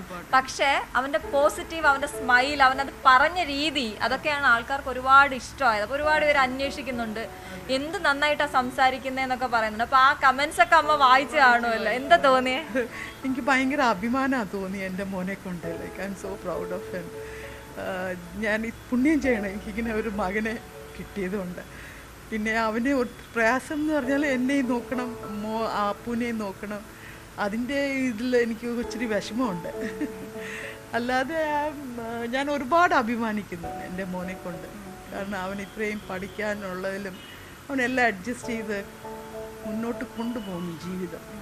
അപ്പോൾ എപ്പോഴും അവനോട് പറയും, മോനെ എല്ലാ കഷ്ടപ്പാടിനും ഒരു അവസാനം ഉണ്ടാവും. ഇപ്പം ദൈവമായിട്ട് കൊണ്ടുവന്നതായിരിക്കും ഈ അനുഗ്രഹം എന്ന് ഞാൻ വിചാരിക്കുന്നു. തീർച്ചയായിട്ടും. അമ്മ ആദ്യം അപ്പൊ ഇങ്ങനെ അവൻ ഒറ്റയ്ക്കാവുമ്പോ, അതായത് ഇങ്ങനെ ഒറ്റയ്ക്കൊരു ഈ ഭാരം എല്ലാം ഏറ്റെടുക്കേണ്ടി വരുന്ന ഒരു സാഹചര്യം ഉണ്ടല്ലോ, അപ്പൊ ഒട്ടും പതറിയില്ല? ഇങ്ങനെ തന്നെ ഈ സ്മൈൽ അപ്പോഴും ഉണ്ടായിരുന്നു? ഈ സ്മൈൽ എപ്പോഴും ഉണ്ട് മോളെ, എപ്പോഴും ചിരിച്ചിട്ടിരിക്കും. അവന്റെ ഓരോ ഫോട്ടോസ് കാണുമ്പോഴും അറിയാം എപ്പോഴും സ്മൈലാ. ഒന്നും ഞാൻ അവന് കരഞ്ഞ് കണ്ടിട്ടില്ല, വിഷമിച്ച് കണ്ടിട്ടില്ല. ഞാൻ എപ്പോഴും ചോദിക്കും, നിനക്ക് കരച്ചിലൊന്നും വരത്തില്ല എന്ന് ചോദിക്കും. അപ്പൊ എന്നിട്ട് അപ്പോഴും എന്റെ അമ്മ എന്റെ അടുത്ത് പറയും, നിനക്ക് എന്തോ ഫീലിങ്സ് ഒന്നുമില്ലേ? വികാരമൊന്നുമില്ല. ഞാൻ കാരണം എപ്പോഴും അവന്റെ ഏത് ഫോട്ടോ നോക്കിയാലും ഇവരുടെ മുമ്പിൽ അല്ലെന്ന് റൂമിൽ പോയിരുന്നു. അപ്പൊ ഏത് ഫോട്ടോ നോക്കിയാലും അവൻ ചിരിച്ചിട്ടേ ആയിരിക്കുന്നത്, എപ്പോഴും ഒരു പ്ലസന്റ് സ്മൈലിലായിരിക്കുന്നത്. കുഞ്ഞിലെ തൊട്ട് ഇങ്ങനെയാണോ? കൊച്ചിലെ തൊട്ടേ അങ്ങനെ, കൊച്ചിലെ തൊട്ടേ. മോനെ നോക്കുന്ന കാര്യത്തിലാണെങ്കിലും ഇങ്ങനെ ഒരു കുഞ്ഞാണെന്നുള്ളൊരു കാര്യമൊക്കെ അവൻ അക്സെപ്റ്റ് ചെയ്തത്, അതൊക്കെ ഓർക്കുന്നുണ്ടാണെങ്കിൽ അക്സെപ്റ്റ് ചെയ്യാൻ ഇച്ചിരി ബുദ്ധിമുട്ടായിരുന്നു. കാരണം ഞാൻ അവനെ ഒരുപാട് സ്നേഹിക്കുന്നെന്നുള്ള ഒരു തോന്നൽ അവന്. പക്ഷെ വലുതായി കഴിഞ്ഞപ്പോൾ അവന് മനസ്സിലായി രണ്ടുപേരെ ഒരുപോലെ സ്നേഹിക്കുന്ന. അവന് ഇങ്ങനെ വൈകല്യം ഉള്ളതുകൊണ്ടാണ് ഞാൻ അവന് കൂടുതൽ ടൈം കൊടുക്കുന്നു എന്നുള്ളത്. പക്ഷെ ഇപ്പോൾ അവന് മനസ്സിലായി. ഇപ്പോൾ അവൻ്റെ കൂടെ കിടക്കുന്നതും ഉറങ്ങുന്നതും കുളിപ്പിക്കുന്നതും കഴിപ്പിക്കുന്നതും എല്ലാം അവൻ തന്നെയാണ്. എനിക്ക് റോളില്ല. അപ്പോൾ എപ്പോഴും എന്നോട് ചോദിക്കും, കല്യാണം കഴിച്ച് ഞാൻ എപ്പോഴേലും പോവാൻ നേരത്ത് അന്നേരം ഇവനെയും കൊണ്ടുപോകേണ്ടി വരുമല്ലോ. അങ്ങനെ ഡൗട്ട് ഉണ്ടോ? ഡൗട്ടൊന്നല്ല, അത് ചെയ്തേ പറ്റൂ. ചെയ്യും അല്ലേ? ചെയ്തേ പറ്റൂ. എന്നോട് ആ ഗേള് അക്സെപ്റ്റ് ചെയ്യുന്ന ഒരു ഗേളിനെ ഞാൻ എടുക്കുള്ളൂ. ഇന്റർവ്യൂവിൽ പറഞ്ഞില്ല, അതായത് ഇപ്പൊ എനിക്ക് എന്റെ ഇഷ്ടം മാത്രം നോക്കിയാൽ പോരാ കല്യാണത്തിൽ. ഇപ്പൊ ബാക്കിയുള്ളവർക്കാണെങ്കിൽ അവരുടെ ഇഷ്ടം മാത്രം നോക്കി, അവർക്ക് ഒരു പെണ്ണിന് ഇഷ്ടപ്പെട്ട് അവർക്ക് അങ്ങ് എടുക്കാം. എനിക്കങ്ങനെയല്ല, എനിക്ക് എൻ്റെ കാര്യം നോക്കണം, ഇവരെ രണ്ടുപേരെ നോക്കണം. ഇവരുടെ ഇഷ്ടത്തിന് പ്രകാരം എനിക്ക് നോക്കാൻ പറ്റും. അപ്പോൾ അങ്ങനെ ഒരാളെ കിട്ടുന്നുവെങ്കിൽ സന്തോഷം. ഇക്കാലത്ത് അങ്ങനത്തെ ഒരാളെ കിട്ടുമെന്ന് പോലും എനിക്ക് അറിയത്തില്ല. പക്ഷെ കിട്ടുവാണെങ്കിൽ സ്വീകരിക്കും. അപ്പൊ അപ്പോഴും അവൻ അങ്ങനെയാ പറയുന്നത്, നിങ്ങളുടെയും കൂടെ ഇഷ്ടമെന്നാ പറയുന്നത്. അന്നേരം എപ്പോഴും പറയാം, അമ്മേനെയും എൻ്റെ അപ്പൂനെയും നോക്കുന്ന ആരെങ്കിലും ഉണ്ടെങ്കിൽ മാത്രമേ ഞാൻ കല്യാണം കഴിക്കുകയുള്ളൂ. അപ്പോൾ ഞാൻ പറഞ്ഞു, അപ്പോൾ മോൻ്റെ ഭാവിക്ക് മോൻ അത് ഇതാവൂലേ? അപ്പോൾ എന്നോട് പറയും, ഇല്ല ഇല്ല, അങ്ങനെ ആക്സെപ്റ്റ് ചെയ്യുന്നവർ വന്നു കഴിഞ്ഞാൽ മാത്രമേ ഞാൻ കല്യാണം കഴിക്കുള്ളൂ, അല്ലെങ്കിൽ ഇങ്ങനെ സിംഗിൾ ആയിട്ടിരിക്കും. അമ്മ, എനിക്ക് ഒരു കാര്യം കൂടെ ചോദിക്കാനുള്ളത്, നമ്മൾ ഇത്രയും അതായത് കുറെ നമ്മളൊരു വീഡിയോ ഇട്ടു, അപ്പോൾ ഇവന്റെ പോസിറ്റിവിറ്റി കണ്ടിട്ട് ഒരുപാട് പേര് ഇങ്ങനെ സഹായിക്കാൻ വരുന്നുണ്ടല്ലോ, അവരെ കുറിച്ച്, അല്ലെങ്കിൽ നമ്മുടെ ഒരു കേരളത്തിന് അങ്ങനെ ഒരു പ്രത്യേകതയുണ്ട്, ഒരുപാട് പേര് ഇങ്ങനെ മുന്നോട്ട് വരിക, ഇങ്ങനെ കണ്ടിട്ട് അവന്റെ എന്ത് നന്നായി സംസാരിക്കുന്നു എന്ന് പറയും. അപ്പോൾ ആ ഒരു സഹായ മനസ്കതയൊക്കെ എങ്ങനെ കാണുന്ന അമ്മ? അയ്യോ, ഞാൻ വലിയ അനുഗ്രഹമായിട്ട് കാണുക. അത് വലിയ, എനിക്ക് ഇത്രയും ആൾക്കാരുടെ റെസ്പോൺസിൽ എനിക്ക് എല്ലാവരുടെ അടുത്തും ഒരു കൂപ്പുകൈ മാത്രം, നന്ദി മാത്രം, വേറെ വാക്കുകളൊന്നുമില്ല. എനിക്ക് ഇത് ഒരു ആക്സിഡൻ്റായിട്ട് ഇത് പറ്റിയെങ്കിലും ദൈവാനുഗ്രഹം കൊണ്ടാണ് ഇത്രയും പേര് അവനെ വിളിക്കാനും സംസാരിക്കാനും. അതിന് നന്ദി മാത്രം ഈശ്വരനോട്. ബാക്കി എന്താ പറയണ, എനിക്ക് വാക്കുകളില്ല. മോന് ഷെഫ് ആവണം, പിന്നെ ഹോട്ടൽ മാനേജ്മെന്റ് ആ ഏരിയ ആണ് ഇഷ്ടമെന്ന് പറഞ്ഞു. അമ്മക്ക് എന്തെങ്കിലും ഒരു ഇതുണ്ടോ അവനെ കുറിച്ച്, അവൻ എന്താകണം, അല്ലെങ്കിൽ അവന് എന്താ ഇഷ്ടമുള്ളത് അവനായിക്കോട്ടെ. കാരണം അവൻ ഒന്നിനോടും ഒരു സാധനം വേണമെന്ന് പറഞ്ഞിട്ടേ ഇല്ല ഈ കുട്ടി, കൊച്ചിലെ തൊട്ടേ അങ്ങനെ. അപ്പോൾ അവൻ എന്താഗ്രഹം ദൈവം അവന് നടത്തി കൊടുക്കട്ടെ എന്ന് മാത്രമേ ഉള്ളൂ. ദൈവാനുഗ്രഹം കൂടെ വേണമല്ലോ നമുക്ക്, നമ്മൾ ആഗ്രഹിച്ചാൽ മാത്രം പോരല്ലോ. അപ്പോൾ അവന് ആ ഷെഫ്, അവന് കമൻസിലെല്ലാം ഷെഫ് സുരേഷ് പിള്ള, ഷെഫ് സുരേഷ് പിള്ള എന്നാ എഴുതിയേക്കണേ. അപ്പം അവനൊരു ഷെഫ് ആട്ടെ. അമ്മ ഏറ്റവും ആഗ്രഹിക്കുന്ന ഒരു കാര്യം, ഇനി കാണണം എനിക്ക്, അങ്ങനെ ഒരു മൊമെന്റ് ഉണ്ടല്ലോ, ഇനി ഞാൻ ഏറ്റവും, അപ്പൊ ഇതായത് സഹായം ചോദിക്കുന്നവരുടെ അടുത്ത് എന്ത് സഹായമാണ് വേണ്ടതെന്ന് അവർ ചോദിക്കാൻ സാധ്യതയുണ്ടല്ലോ. അപ്പൊ അമ്മ എന്താണ് ആഗ്രഹിക്കുന്നത്, എന്താ അവരോട്? ഈ മോൻ്റെ ഒരു എഡ്യൂക്കേഷൻ്റെ കാര്യം മാത്രമേ ഉള്ളൂ ഞാൻ കൺസേൺഡ്, വേറെ ഒന്നുമില്ല. എൻ്റെ മോൻ്റെയും അപ്പൂൻ്റെയും കാര്യം മാത്രം. അപ്പൂനെ നല്ലൊരു സ്കൂളിൽ ചേർക്കണം. എൻ്റെ സഞ്ജുവിൻ്റെ, എൻ്റെ ഈ നിഖിലിൻ്റെ, അവനെ വീട്ടിൽ വിളിക്കുന്ന സഞ്ജു എന്നാട്ടോ. അപ്പം സഞ്ജു എന്നാണ് വരുന്നത്. അവൻ്റെ ഒരു എഡ്യൂക്കേഷൻ ആരെങ്കിലും സഹായിക്കാനുണ്ടെങ്കിൽ വലിയ ഉപകാരം. എൻ്റെ അപ്പൂൻ്റെ കാര്യത്തിന് ആരെങ്കിലും നോക്കാനുണ്ടെങ്കിൽ അത് മാത്രമേ ഉള്ളൂ, വേറെ ഒന്നുമില്ല. മോൻ എന്താ എയിം, എന്താ ഈ ഹോട്ടൽ മാനേജ്മെന്റ് കരിയർ വൈസ് പറഞ്ഞു, അല്ലാതെ ഒരു സ്വപ്നം എന്താണ്? പിന്നെ സ്വപ്നം എന്ന് പറയാനായിട്ട് ഒന്നാമത്തെ കാര്യം എനിക്ക് പറയാനുള്ളത്, ഞാനങ്ങനെ എയിം സെറ്റ് ചെയ്തിട്ട് സത്യം പറഞ്ഞാൽ വെച്ചിട്ടില്ല. ഈ കുക്കിംഗ് എന്ന് പറയുന്നത് എനിക്ക് ഇഷ്ടമുള്ള കാര്യമാണ്, അതുകൊണ്ട് തന്നെ ഞാൻ കുക്കിംഗ് ബന്ധപ്പെട്ട് എന്തെങ്കിലും ചെയ്യാന്നുള്ളത്. അല്ലാണ്ട് ഇപ്പോൾ ചേച്ചി ചോദിച്ചതുപോലെ എന്തോ സ്വപ്നം അങ്ങനെ എനിക്കില്ല. കാര്യം അത് എന്താണെന്ന് വെച്ചാൽ എനിക്കറിയില്ല. ഇപ്പോൾ ബാക്കിയുള്ളവർ ചോദിച്ചാൽ അവർ പറയും എനിക്ക് ഡോക്ടർ ആവണം, എഞ്ചിനീയർ ആവണം, എനിക്ക് അതാവണം, ഇങ്ങനെയൊക്കെ പറയും. പക്ഷെ എനിക്ക് അങ്ങനെ തോന്നിയിട്ടില്ല. എനിക്ക് പിന്നെ ഒരു ഇതെന്ന് പറഞ്ഞാൽ എനിക്ക് പൊതുവേ ഒരു കാര്യങ്ങളോട് ഇൻട്രസ്റ്റ് ഇല്ല. എനിക്കറിയില്ല എന്താണ്. ആകെ ഒരു ഇതെന്ന് പറയാനാണെങ്കിൽ പാട്ട്, അതെന്തേലും കേൾക്കുമോ അതേ ഉള്ളൂ. ഒരു ജീവിതത്തിൽ അങ്ങനെ ഇപ്പോൾ ഇൻട്രസ്റ്റ് എന്ന് പറയും. ഇപ്പോൾ ബാക്കിയുള്ളവരോട് നമ്മൾ ചോദിക്കുകയാണെങ്കിൽ അവർ പറയും അവർ വരയ്ക്കും, അവരത് ചെയ്യും, എല്ലാം ചെയ്യുമെന്ന് പറയും. അവർക്ക് അത് പെർസ്യൂ ചെയ്ത് പോകണം. എനിക്കങ്ങനെ ഒന്നും തോന്നിയിട്ടുമില്ല, ഇൻട്രസ്റ്റ് ഒന്നുമില്ല. ഇപ്പം അമ്മ തന്നെ ചോദിച്ചിട്ടുണ്ട്, നിനക്കെന്തോ ഒന്നിനോടും താല്പര്യമില്ലാത്തത് തന്നെയാണ് സത്യം പറഞ്ഞത്. ഇപ്പം പാട്ട് എനിക്കിഷ്ടമാണ്, കുക്കിങ്ങും ഇഷ്ടമാണ്. ഇത് രണ്ടിൽ എന്താണ് പറ്റുന്ന അത് ചെയ്യും. രണ്ടും പറ്റുമെങ്കിൽ രണ്ടും മുന്നോട്ട് കൊണ്ടുപോകും. ചെറിയ ജലദോഷം ഉണ്ട്, അതുകൊണ്ട് പാടാൻ പറഞ്ഞ ബുദ്ധിമുട്ടായിരിക്കുമോ? ശ്രമിക്കാം. അതാണ് നമുക്ക് ദൈവത്തിന്റെ പാട്ട് തന്നെ പാടാം.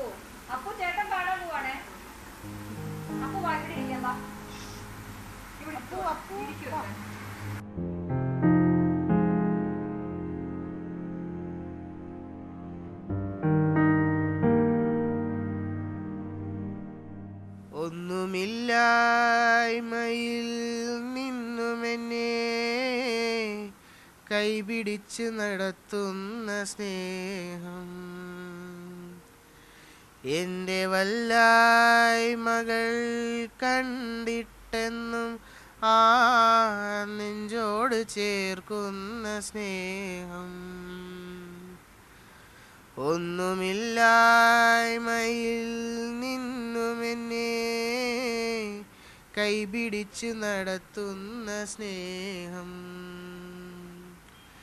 എൻ്റെ വല്ലായ്മകൾ കണ്ടിട്ടെന്നും ആ നെഞ്ചോട് ചേർക്കുന്ന സ്നേഹം, ഇത്ര നല്ല ദൈവത്തോടു ഞാൻ എന്തു ചെയ്തു നന്ദി ചൊല്ലിടും, എൻ്റെ കൊച്ചു കൊച്ചു ജീവിതത്തെ ഞാൻ നിന്റെ മുൻപിൽ കാഴ്ചയേകിടാം. ഇത്ര നല്ല ദൈവത്തോടു ഞാൻ എന്തു ചെയ്തു നന്ദി ചൊല്ലിടും. എൻ്റെ കൊച്ചു ജീവിതത്തെ ഞാൻ നിന്റെ മുൻപിൽ കാഴ്ചയേകിടാം. ഇത്രയും പോസിറ്റീവ് ആയിട്ടുള്ള ഒരാളെ ഞാൻ എൻ്റെ ജീവിതത്തിൽ ഈ ഇടയ്ക്കൊന്നും കണ്ടിട്ടില്ല. ഇത് നമുക്ക് തരുന്നത് ഒരു വലിയ മെസ്സേജാണ്. എത്രയോ ബുദ്ധിമുട്ടിലാണ്, പക്ഷേ ചിരിച്ചുകൊണ്ട് അതിനെ നേരിടുക എന്നുള്ള ഒരു വലിയ മെസ്സേജാണ് നമുക്ക് തരുന്നത്, അവൻ തരുന്നത്. എന്തായാലും ഇതെല്ലാവർക്കും ഒരു മാതൃകയാക്കാമെന്ന് എനിക്ക് പറയാനുള്ളൂ. ഇതിലും വലിയ ദുഃഖത്തിലുള്ളവരുണ്ടാകാം, എങ്കിലും സഹായിച്ചവർക്ക് നന്ദി പറയുകയാണ് ഈ കുടുംബം. തിരുവനന്തപുരത്തു നിന്നും ക്യാമറാമാൻ ഷിജു ചവറയ്ക്കൊപ്പം KS അശ്വതി, News 8.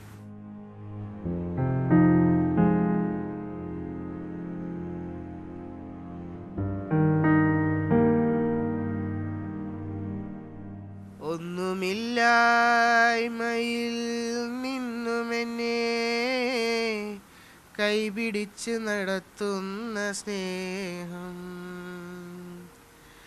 എൻ്റെ വല്ലായ്മകൾ കണ്ടിട്ടെന്നും ആ നെഞ്ചോട് ചേർക്കുന്ന സ്നേഹം, ഒന്നുമില്ലായ്മയിൽ നിന്നുമെന്നെ കൈപിടിച്ച് നടത്തുന്ന സ്നേഹം,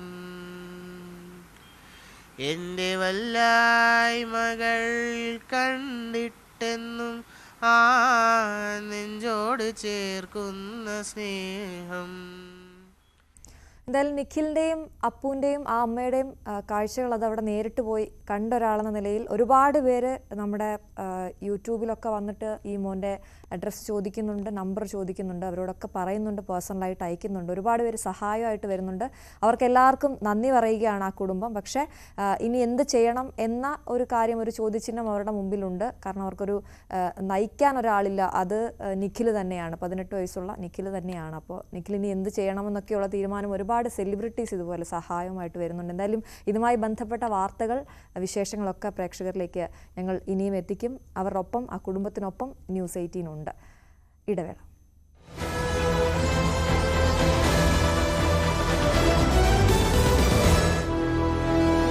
ഈ പരിപാടി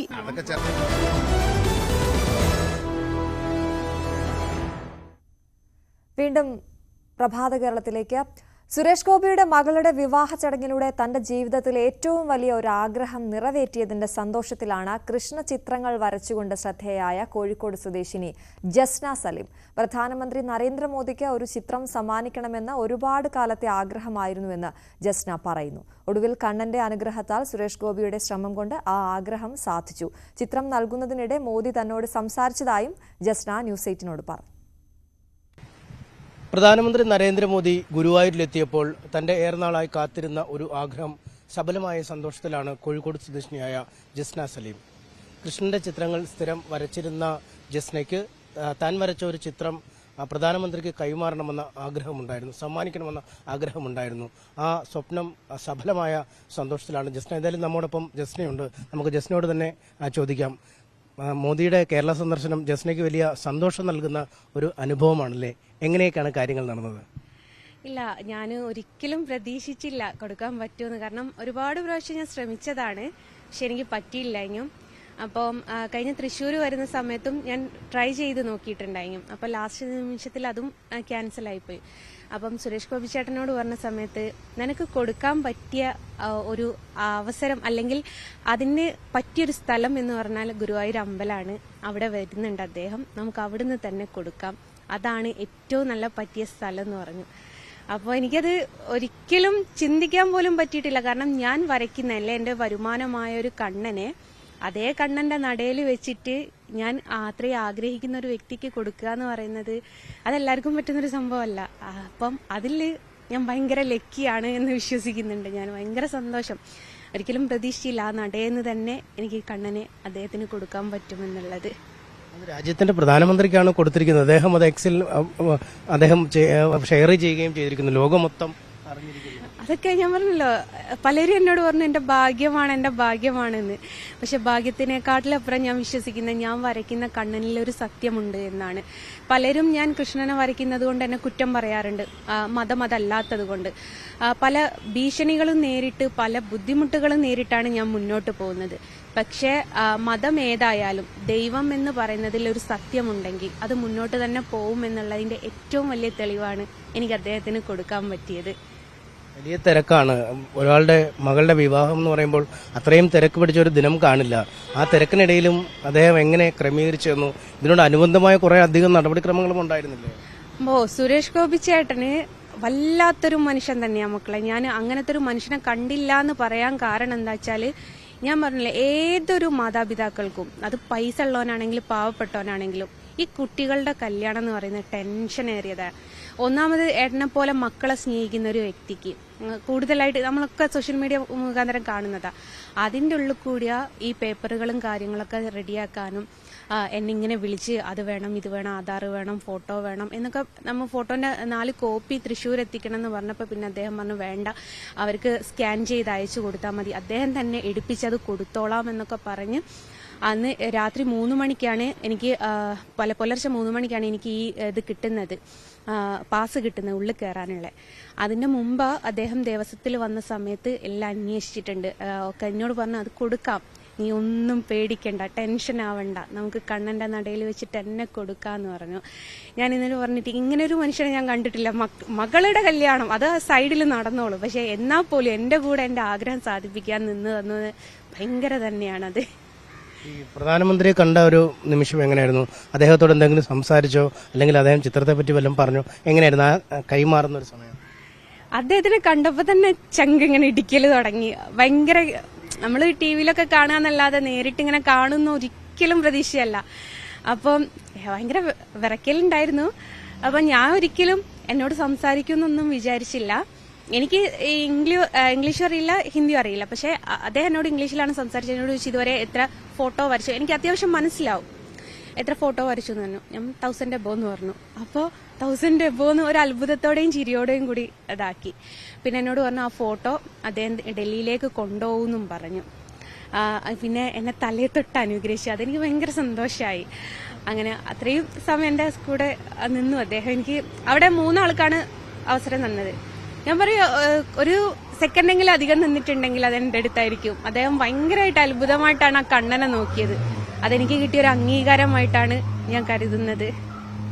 ഈ ജസ്നയുടെ പടങ്ങൾക്ക് ഒരു പ്രത്യേകത ഉണ്ടല്ലേ, കണ്ണനെ മാത്രമേ വരയ്ക്കാൻ പറ്റുള്ളൂ അല്ലേ? അതെന്താ, അങ്ങനെ എന്തെങ്കിലും ഉണ്ടോ, പ്രത്യേകത ഉണ്ടോ? മറ്റു പടങ്ങൾ ശ്രമിച്ചിട്ടുണ്ടോ? എങ്ങനെയാണ് കണ്ണനെ വരയ്ക്കാൻ ആരംഭിച്ചത്? ഇല്ല, ഞാൻ കണ്ണനെ മാത്രം വരയ്ക്കുമെന്ന് വിചാരിച്ചൊരു വ്യക്തിയല്ല. ഞാൻ വരയ്ക്കുകയേ ചെയ്യാത്ത ഒരാളാണ്. വീട്ടില് കുട്ടിക്കാലം തൊട്ടേ കണ്ണാന്ന് വിളിക്കുകയായിരുന്നു. അപ്പൊ ഈ കണ്ണനോട് എനിക്ക് സത്യം പറയാച്ചാൽ വെറുപ്പും ദേഷ്യമായിരുന്നു. കാരണം എന്റെ നാട്ടിൽ എന്ന് വെച്ചാൽ മുസ്ലിംസ് മാത്രം തിങ്ങിപ്പാർക്കുന്ന ഒരു ഏരിയയാണ്. അവിടെ നിന്നിട്ട് ഒരു കുട്ടീനെ കണ്ണാന്ന് വിളിക്കുമ്പോൾ ആരും സ്നേഹത്തോടെ വിളിക്കൂല, കളിയാക്കിയിട്ടേ വിളിക്കുള്ളൂ എന്ന് എല്ലാവർക്കും അറിയാലോ. അപ്പൊ ഈ കളിയാക്കി വിളിക്കുന്നതിനോട് എനിക്ക് ഭയങ്കര ഷെയ്മേഡായിട്ട് തോന്നുന്ന ഒരു കാലമായിരുന്നു. അപ്പൊ ഞാൻ ഗർഭിണിയായിരിക്കുന്ന സമയത്ത് എന്റെ വീട് പണിയും നടന്നുകൊണ്ടിരിക്കുകയായിരുന്നു. അപ്പൊ വീണപ്പോ ബെഡ് റെസ്റ്റ് പറഞ്ഞിരുന്നു. വിവാഹത്തിന് ശേഷമാണ് ഈ പറയുന്നത് സത്യം പറയാച്ച കണ്ണൻ എന്താന്ന് കാണുന്നത്. കണ്ടപ്പോ ഇതൊരു കുഞ്ഞു വാവയാണ്, ദൈവമായിട്ടല്ല കേട്ടോ ഞാനൊന്നും കണ്ട, ഒരു കുഞ്ഞു വാവ. ഇതിനെ വെച്ചിട്ടല്ലേ ഇത്രയും കാലം എന്നെ കളിയാക്കിയെന്നൊക്കെ ചോദിച്ചപ്പോൾ ഒരു കൗതുകമായിട്ടാണ് ഞാൻ അത് എടുത്തത്. അപ്പം ഈ 2013-14 കാലഘട്ടങ്ങളിലാണ് ഞാൻ കുട്ടീനെ ഗർഭിണിയായി നിൽക്കുന്നത്. ആ സമയത്ത് വീടിന്റെ പണിക്ക് കൊണ്ടുവന്ന ഒരു പേപ്പറിന്റെ കൂട്ടത്തിൽ ഒരു കണ്ണനെ കണ്ടു. വെറുതെ ഒരു കൗതുകത്തിന്റെ പുറത്ത് വരച്ചതാണ്. പക്ഷെ ആ കണ്ണൻ എന്റെ ലൈഫ് എന്നെ മാറ്റിക്കഴിഞ്ഞു. ഈ പറഞ്ഞത് പോണം കണ്ണനെ തന്നെ വരച്ചതുകൊണ്ട് പലരും പലതും പറഞ്ഞു തുടങ്ങി. അപ്പം ഹസ്ബൻഡ് പറഞ്ഞു നീ ഇത് മാത്രമല്ല വേറെയും വരച്ചു തുടങ്ങിയെന്ന് പറഞ്ഞു. അങ്ങനെയാണ് എൻ്റെ നാട്ടിൽ ഓടക്കാളി ക്ഷേത്രം എന്ന് പറഞ്ഞൊരു ക്ഷേത്രമുണ്ട്. അവിടുന്ന് എന്നോട് ചോദിച്ചു നീ ധനലക്ഷ്മിനെ വരയ്ക്കുമെന്ന്. ഒരിക്കലും അവർ കണ്ണനെ മേടിച്ചിട്ടുണ്ട്. ഞാൻ പറഞ്ഞു അതിനെന്താ, എനിക്ക് കിട്ടിയൊരു അവസരമാണ് എൻ്റെ കഴിവ് തെളിയിക്കാൻ. ഇപ്പോഴും ആ ധനലക്ഷ്മി ഓടക്കാളി ക്ഷേത്രത്തിലുണ്ട്. ധനലക്ഷ്മി എന്നാരും പറയൂല, ദരിദ്രലക്ഷ്മി എന്ന് പറയും. അതോടുകൂടെ പക്ഷെ അത് അവര് ഏൽപ്പിച്ചതിന്റെ പേരിൽ അത് അവർ മേടിച്ചു കേട്ടോ. അത് ഗണപതി, കണ്ണൻ കുറച്ചുകൂടി മുതിർന്നത്, അങ്ങനെ പലതും ഞാൻ വരച്ചു നോക്കി. പക്ഷെ അതൊന്നും സക്സസ് ആയില്ല, ഒക്കെ ഫ്ലോപ്പായി പോവുക. അപ്പൊ പിന്നെ നമുക്ക് ഒരു തൃപ്തി എന്ന് പറയുന്ന സാധനം, നമുക്കൊരു വരുമാനം എന്ന് പറയുന്ന ഒരു സാധനം എന്താണോ അതിലാണല്ലോ നമ്മൾ ഫോക്കസ് ചെയ്തു പോവുക. അങ്ങനെ പിന്നെ കണ്ണനെ, കുഞ്ഞിക്കണ്ണനെ, വെണ്ണക്കണ്ണനെയൊക്കെയാണ് വരയ്ക്കാറ്. കണ്ണനെ ഏതൊരു മോഡൽ വേണമെങ്കിലും ഞാൻ വരയ്ക്കും. പക്ഷെ അതേപോലെ പകർത്താനൊന്നും പറ്റൂല. എന്റേതായ ഒരു ശൈലി, അത് ഫേസ് എല്ലാം ഒന്നായിരിക്കും. രൂപങ്ങൾ ചിലപ്പം ആലിലെ കണക്കുന്നതായിരിക്കും, ചിലപ്പോൾ വെണ്ണക്കണ്ണനായിരിക്കും, ചിലപ്പോൾ മയിൽപ്പീലി പിടിക്കുന്നതായിരിക്കും. പക്ഷെ ഫേസ് നോക്കി വെച്ചാൽ ഏകദേശം എല്ലാം ഒന്നായിരിക്കും. ഉണ്ണിക്കണ്ണന്റെ ഒരു മോഹഭാവമാണോ വരിക? എങ്ങനെ വരച്ചാലെന്ന് വെച്ചാൽ എന്റെ മനസ്സിലുള്ളൊരു ഭാവം. അത് 10 വർഷം മുമ്പാണ് ഞാൻ വര തുടങ്ങിയത്. അന്ന് തൊട്ടിട്ട് ഇങ്ങോട്ട് എന്ന് പറയാൻ കുറച്ച് മാറ്റങ്ങളൊക്കെ ഓരോരോ വർഷം വരുന്നുണ്ട് കേട്ടോ. അതൊരു പക്ഷെ നമുക്ക് അതിനോട് വഴങ്ങുമല്ലോ, അതായിരിക്കുമെന്ന് വിശ്വസിക്കുന്നു ഞാൻ. വരുമാനം പടം ആളുകൾ വാങ്ങുന്നുണ്ടോ നല്ല രീതിയിൽ? എങ്ങനെയാണ്? അതാണോ ഒരു വരുമാന മാർഗമായി മാറിയിരിക്കുന്നത്? പടം വാങ്ങുന്നുണ്ടോന്ന് ചോദിച്ചാൽ അൽഹംദുലില്ലാ അതിനേ ആൾക്കാരുള്ളൂ. കാരണം എന്താ വെച്ചാൽ ഞാനിപ്പോൾ 6 മാസത്തേക്കൊക്കെ ബുക്കിംഗ് കൊടുക്കുന്നത്. കാരണം എനിക്കൊരു ഫോട്ടോ പൂർത്തീകരിക്കാൻ 4 ദിവസം പിടിക്കും. എനിക്ക് ഒരാളടുത്തൊരു സഹായം ചോദിക്കാൻ പറ്റിയൊരു മേഖലയല്ല ഈ വര എന്ന് പറയുന്നത്.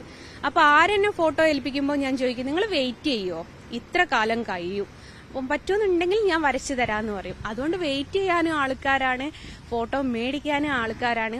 ആദ്യമൊക്കെ എന്ന് വെച്ചാൽ ഈ കോഴിക്കോട് ജില്ലയിൽ മാത്രമേ ആൾക്കാർ മേടിച്ചിട്ടുള്ളൂ. ഇപ്പം എന്ന് വെച്ചാൽ ഈ 14 ജില്ലയും താണ്ടി പുറം രാജ്യങ്ങളും താണ്ടി ഞാൻ ഇപ്പം പുറത്തേക്കൊക്കെ കൊറിയർ ചെയ്ത് കൊടുക്കും. അങ്ങനെയൊക്കെ ചെയ്യുമെന്ന് ഞാൻ ഉറങ്ങുന്ന ഉറക്കത്ത് പോലും വിചാരിച്ചിട്ടില്ല. ഞാൻ പല രാജ്യങ്ങളിലേക്കും ഇപ്പോൾ കൊറിയർ ചെയ്ത് കൊടുക്കലുണ്ട്. ഈ ഒരു വിശ്വാസത്തിൽപ്പെട്ട ആളാണ് നിങ്ങൾ. ഈ അതിന് വിരുദ്ധമായി അല്ലെങ്കിൽ മറ്റൊരു ദൈവത്തിന്റെ പടം വരയ്ക്കുന്നതിന് നിങ്ങളുടെ കൂട്ടത്തിലുള്ള ആളുകളിൽ നിന്ന് എതിർപ്പൊക്കെ ഉണ്ടാവാറുണ്ടോ? എങ്ങനെയാണ്? ഭീഷണികളൊക്കെ വരാറുണ്ടോ? അതൊന്നും പറയണ്ടപ്പോ. എനിക്ക് കുറേ ആങ്ങളാര്, സദാചാര ആങ്ങളാർ ഇറങ്ങിയിട്ടുണ്ട്. ആദ്യം നമ്മുടെ സ്വർഗവും നരകവും തമ്മിൽ പറയും. അത് നമ്മൾ ഉൾക്കൊള്ളുന്നില്ല എന്ന് കേട്ടാൽ വേഗം അവരുടെ സ്വഭാവം മാറും. ഒന്നെങ്കിൽ തെറിവിളി, അല്ലെ തോന്നിയാസം വിളി, അല്ലെങ്കിൽ അവർക്ക് എന്താണോ പറ്റുന്ന ആ രീതിയിലാണ് അവർ സംസാരിക്കുക. അവരുടെ ചിന്താഗതി എന്നെ ഉപദേശിച്ച് നന്നാക്കിയാൽ അവർക്ക് സ്വർഗം കിട്ടുന്ന ആ തെറിവിളിയാണെങ്കിലും അത് അവർക്ക് വിഷയമില്ലാത്തൊരു രീതിയിലാണ്. ഗെട്ടിട്ട് ഞാൻ പോയി കംപ്ലൈന്റ് കൊടുത്തതാണ്. ഞാൻ ചാവും, ഞാൻ വണ്ടി തട്ടി ചാവും, ഞാൻ ചത്തുപോകുന്നു പറഞ്ഞ് ഈ ചാവുക എന്ന് പറയാൻ തന്നെ പാടില്ല. അത് അവർക്ക് കുഴപ്പമില്ല. അത്രക്ക് അവരെന്ത് ചെയ്യുന്നോ എന്ന് പറയുന്നത് ഒരു വിഷയമില്ല. ഞാൻ ചെയ്യുന്നതിൽ മാത്രമാണ് അവർ കുറ്റം കണക്കാക്കുന്നത്. ഞാൻ എപ്പോഴും പറയും, ഇതെന്റെ ഒരു വരുമാന മാർഗമാണ്, എന്റെ അന്നമാണ്. അത് ആര് പറഞ്ഞാലും ഞാൻ നിർത്തൂല. അല്ലെ ഉപദേശിക്കാൻ ആർക്കും പറ്റും. ഈ ഉപദേശിക്കുന്ന ആൾക്കാർ ആരെങ്കിലും ഒരു നേരത്തെ അരി എനിക്ക് വീട്ടിൽ വാങ്ങിക്കൊണ്ട് ഇന്ന് വരെ കൊണ്ടു തന്നിട്ടില്ല. അല്ലെങ്കിൽ ഞാനോ എന്റെ കുഞ്ഞുങ്ങളോ അല്ലെ എന്റെ കുടുംബമോ സുഖമായിട്ടാണോ ജീവിക്കുന്നതെന്ന് ഇതുവരെ അന്വേഷിച്ചിട്ടില്ല. ഉപദേശിക്കാൻ അത് ആർക്കും എവിടെ ഒന്നും പറ്റും. അതിന് ഞാൻ ഉൾക്കൊള്ളുന്നില്ല. അത് ദൈവമാണ്, ആ ദൈവത്തിനെ ഞാൻ വിശ്വസിക്കുകയും ചെയ്യുന്നുണ്ട്. കാരണം എന്താ വെച്ചാൽ നമുക്ക് അന്നം തരുന്നത്, നമ്മുടെ മുമ്പിൽ വിളമ്പുന്ന ചോറ് നമുക്ക് വിശ്വാസമില്ലേ നമുക്ക് തിന്നാൻ പറ്റൂല. ആ ഒരു ബേസിൽ നോക്കിയാൽ വെച്ചാൽ എനിക്ക് പൂർണ്ണ വിശ്വാസത്തോടു കൂടെ തന്നെയാണ് ഞാൻ ദൈവത്തിനെ വരയ്ക്കുന്നത്. അതെന്റെ വരുമാനവും കൂടിയാണ്, രണ്ടും കൂടിയാണ്. അത് അവരാണ് മനസ്സിലാക്കേണ്ടത്. യഥാർത്ഥ ഒരു ഭക്തിയുള്ള അല്ലെ യഥാർത്ഥ ഒരു മുസ്ലിം എന്ന് പറയണ്ട, യഥാർത്ഥ ഒരു വിശ്വാസിയാണെങ്കിൽ ഒരാളെ ഉപദേശിക്കാൻ പോകില്ല. അവരുള്ളതും അവർ തെറ്റാണോ ശരിയാണോ എന്നല്ല, അവർ ചെയ്യുന്നതെന്തോ അത് അവരും പടച്ചോനും തമ്മിൽ തീർത്തോളും എന്നേ പറയുള്ളൂ. അല്ലാതെ അവരെ ഉപദേശിച്ച് തെറി വിളിച്ച് തോന്നിയാസം വിളിച്ച് നന്നാക്കാനല്ല നോക്കുക. ഈ തെറി വിളിയും തോന്നിയാസം വിളിയൊക്കെ മോശമല്ലേ? അതെന്താ അവർ ചിന്തിക്കാത്ത? അപ്പൊ അവർക്ക് സ്വർഗത്ത് പോകണ്ടേ? അതവർ ചിന്തിക്കുകയേ ചെയ്യുന്നില്ല. വിശ്വാസത്തിലൊക്കെ ആയിട്ടാണ് തന്നെയാണോ ജീവിക്കുന്നത്? അതോ പള്ളിപ്പോക്കൊന്നും നടക്കുന്നില്ലേ? കുടുംബത്തിനെയൊക്കെ കയറ്റാറുണ്ടോ? കുട്ടികളെ കയറ്റാറുണ്ടോ? അതിനൊക്കെ എന്തെങ്കിലും തടസ്സം നേരിടുന്നു? ഞാന് പള്ളിയിൽ ഞങ്ങളുടെ പെണ്ണുങ്ങൾ പോവാറില്ല, അത് സ്വാഭാവിക. അതല്ലാതെ ഞാൻ എന്താണെന്ന് വെച്ചാൽ എൻ്റെ കുഞ്ഞുങ്ങൾക്ക് മദ്രസ വിദ്യാഭ്യാസം വിലക്കിക്കാൻ. അതെന്താ വെച്ചാൽ മോനി ചെറുതിലെ പഠിക്കുന്ന സമയത്ത് ആ മദ്രസയിൽ ഒരു മുജീബ് എന്ന് പറഞ്ഞ ഉസ്താദ് ഉണ്ടായിരുന്നു. അപ്പൊ ഈ കുട്ടീനെ ദിവസം തല്ലും. ഇവനൊരു അടി ഉറപ്പ്. എന്റെ മകനാണ് എന്ന് അറിഞ്ഞത് തൊട്ടിട്ടാട്ടോ ഇതിനൊരടി. അത് നേരം വൈകി ചെന്നെന്ന് പറഞ്ഞിട്ടായിരിക്കും ഒരു ദിവസം. പിറ്റേത്തെ ദിവസം ഹോംവർക്ക് ചെയ്തിട്ടില്ല എന്ന്, പിറ്റേത്തെ ദിവസം അത് പഠിച്ചിട്ടില്ല എന്നും പറഞ്ഞ് ഇങ്ങനെ ഓരോരോ കാര്യങ്ങൾ പറഞ്ഞിട്ടാണ് ഇതിനെ തല്ലുക. ഇതിനെന്തിനാ തല്ലുന്നതെന്ന് പോലും അറിയില്ല, അത്രയും കുഞ്ഞായി. അപ്പൊ എന്നിട്ട് ക്ലാസ്സിൽ നിന്ന് പുറത്താക്കുക, ഉമ്മാനോട് വരാൻ പറയാന്ന് പറയാം. അപ്പൊ ഞാൻ ചെല്ലുന്ന സമയത്ത് എന്നോട് പറയുന്ന ഒരു കാര്യം എന്ന് വെച്ചാൽ ഇങ്ങനെയൊന്നും നടക്കാൻ പാടില്ല, ഇത് കണ്ടിട്ടാണ് മറ്റുള്ളവരും പഠിക്കുക, അങ്ങനെ എങ്ങനെയാന്നും പറഞ്ഞ് ഇവരും തുടങ്ങി സ്വർഗവും നരകവും മരണാനന്തര ജീവിതവും. ഞാൻ വിശ്വസിക്കുന്ന താൻ എന്ത് നല്ലത് ദോഷം ചെയ്യുന്നോ അത് നമ്മൾ അനുഭവിച്ചിട്ടേ പോകും. അത് നരകത്തിൽ നിന്നാണ് സ്വർഗത്തിൽ നിന്നാണെന്നില്ല, ഈ ഭൂമിയിൽ നിന്ന് തന്നെ അനുഭവിച്ചു പോകും. നരകത്തിലേക്കും സ്വർഗത്തിലേക്കൊന്നും ഇപ്പോഴത്തെ കാലത്ത് എത്തിക്കൂല. നമ്മളൊരാളെ ഉപദ്രവിച്ചിട്ട് ഇപ്പുറത്തെ ഒരാളോട് നല്ലത് പറഞ്ഞിട്ട് കാര്യമല്ല.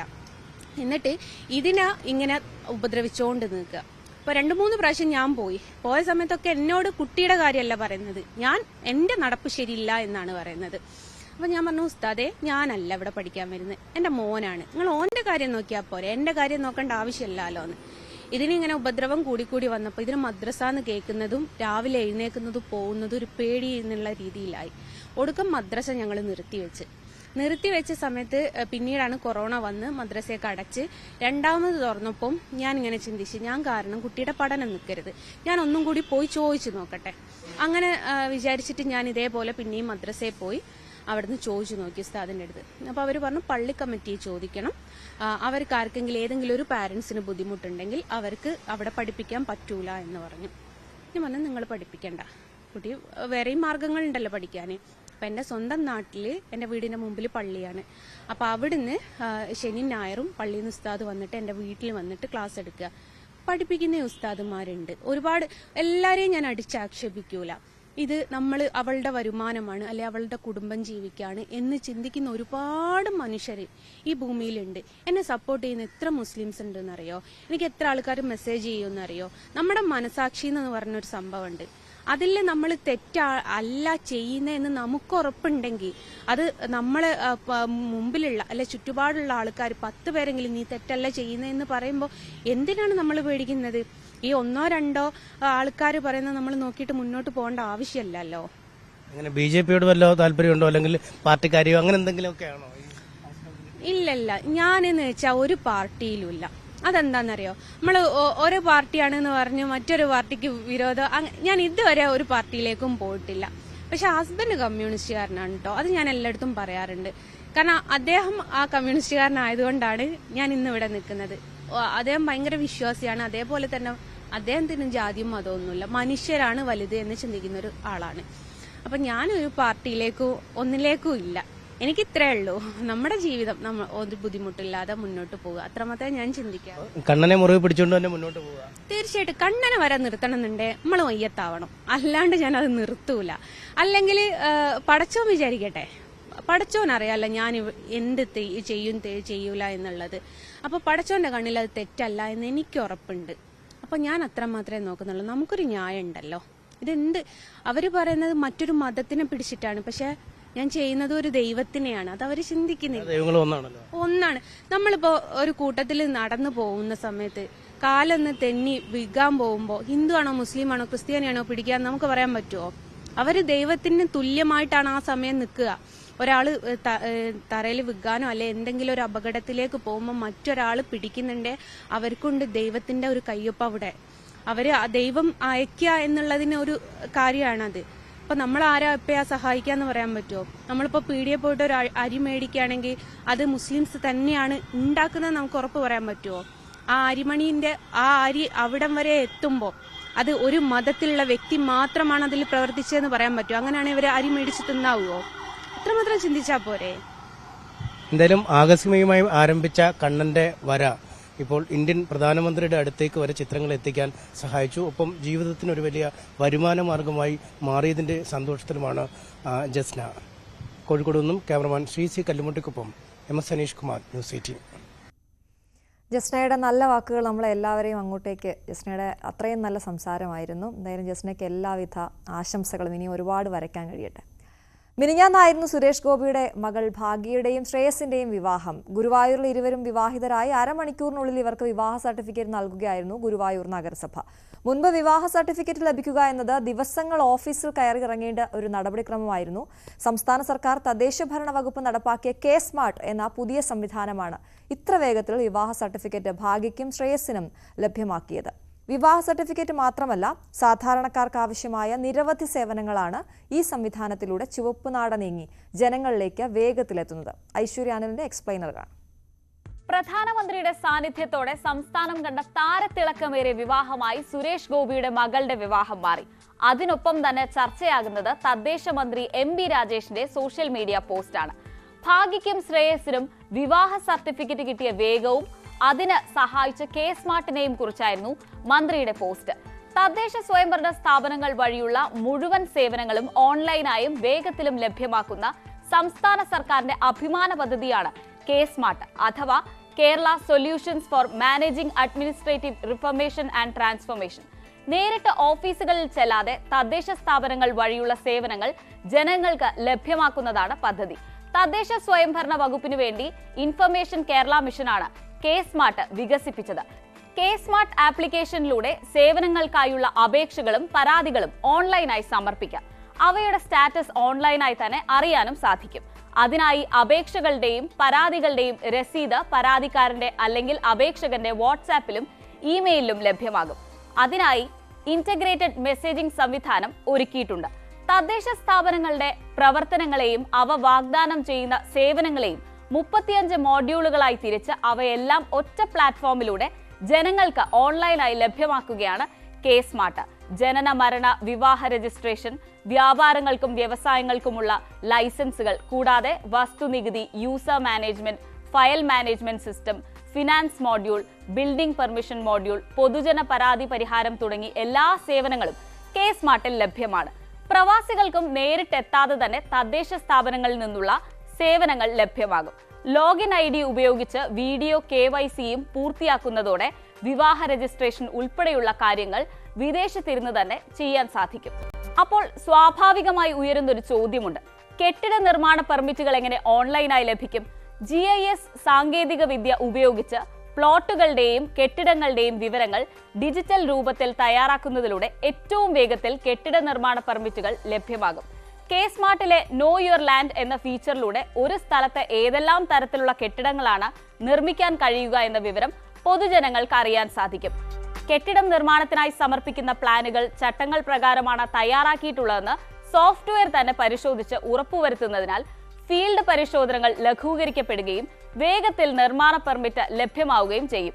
ബ്ലോക്ക് ചെയിൻ, നിർമ്മിത ബുദ്ധി, GIS, chat bot, message integration, cloud computing, വിവിധ സോഫ്റ്റ്വെയറുകൾ തമ്മിലുള്ള API ഇന്റഗ്രേഷൻ എന്നീ സാങ്കേതിക വിദ്യകളെ ഏകോപിപ്പിച്ചുകൊണ്ടാണ് കെ സ്മാർട്ട് പ്രവർത്തിക്കുന്നത്.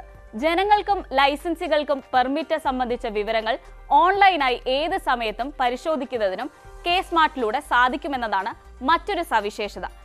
തീരപരിപാലന നിയമപരിധി, റെയിൽവേ എയർപോർട്ട് സോണുകൾ, പരിസ്ഥിതി ലോല പ്രദേശം, അംഗീകൃത മാസ്റ്റർ പ്ലാനുകൾ തുടങ്ങിയവയിൽ ഉൾപ്പെട്ടതാണോ എന്നറിയാൻ ആ സ്ഥലത്തു പോയി ആപ്പ് മുഖേന സ്കാൻ ചെയ്ത് വിവരങ്ങൾ എടുക്കാം. കെട്ടിടം എത്ര ഉയരത്തിൽ നിർമ്മിക്കാം, സെറ്റ് ബാക്ക് എത്ര മീറ്റർ എന്നു തുടങ്ങി എല്ലാ വിവരങ്ങളും ഇതിലൂടെ ലഭിക്കും. സർക്കാർ ഓഫീസുകൾ കയറിയിറങ്ങിയും കൈമടക്ക് കൊടുത്തും മുടിയുന്ന സാധാരണക്കാർക്ക് വലിയ ആശ്വാസമായി കെ സ്മാർട്ട് മാറുമെന്ന് പ്രത്യാശിക്കാം.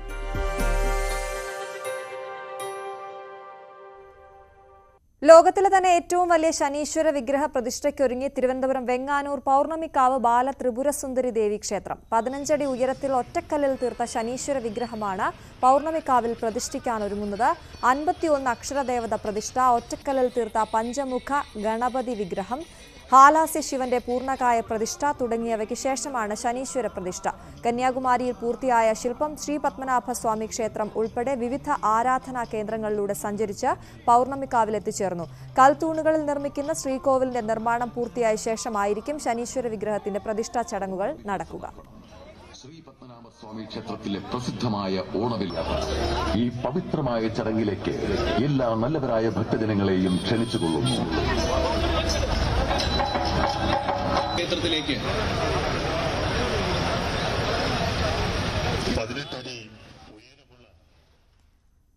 ഗുജറാത്തിലെ വഡോദരയിൽ ബോട്ട് മുങ്ങി വിദ്യാർത്ഥികൾ ഉൾപ്പെടെ 16 പേർ മരിച്ചു. സ്കൂളിൽ നിന്ന് വിനോദയാത്രയായി എത്തിയ സംഘമാണ് അപകടത്തിൽപ്പെട്ടത്. മരിച്ചവരിൽ 14 വിദ്യാർത്ഥികളും 2 അധ്യാപകരും ഉൾപ്പെടുന്നു. 10 പേരെ രക്ഷപ്പെടുത്തി. 5 വിദ്യാർത്ഥികളെയും 1 അധ്യാപകനെയും കണ്ടെത്താനുണ്ട്. 31 പേരാണ് ബോട്ടിലുണ്ടായിരുന്നത്.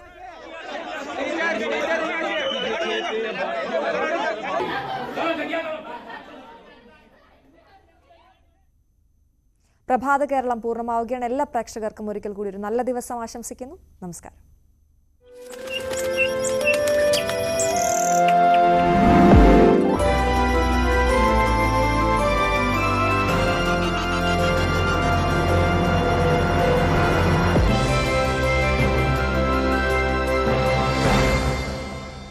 വലിയ സ്വപ്നങ്ങൾ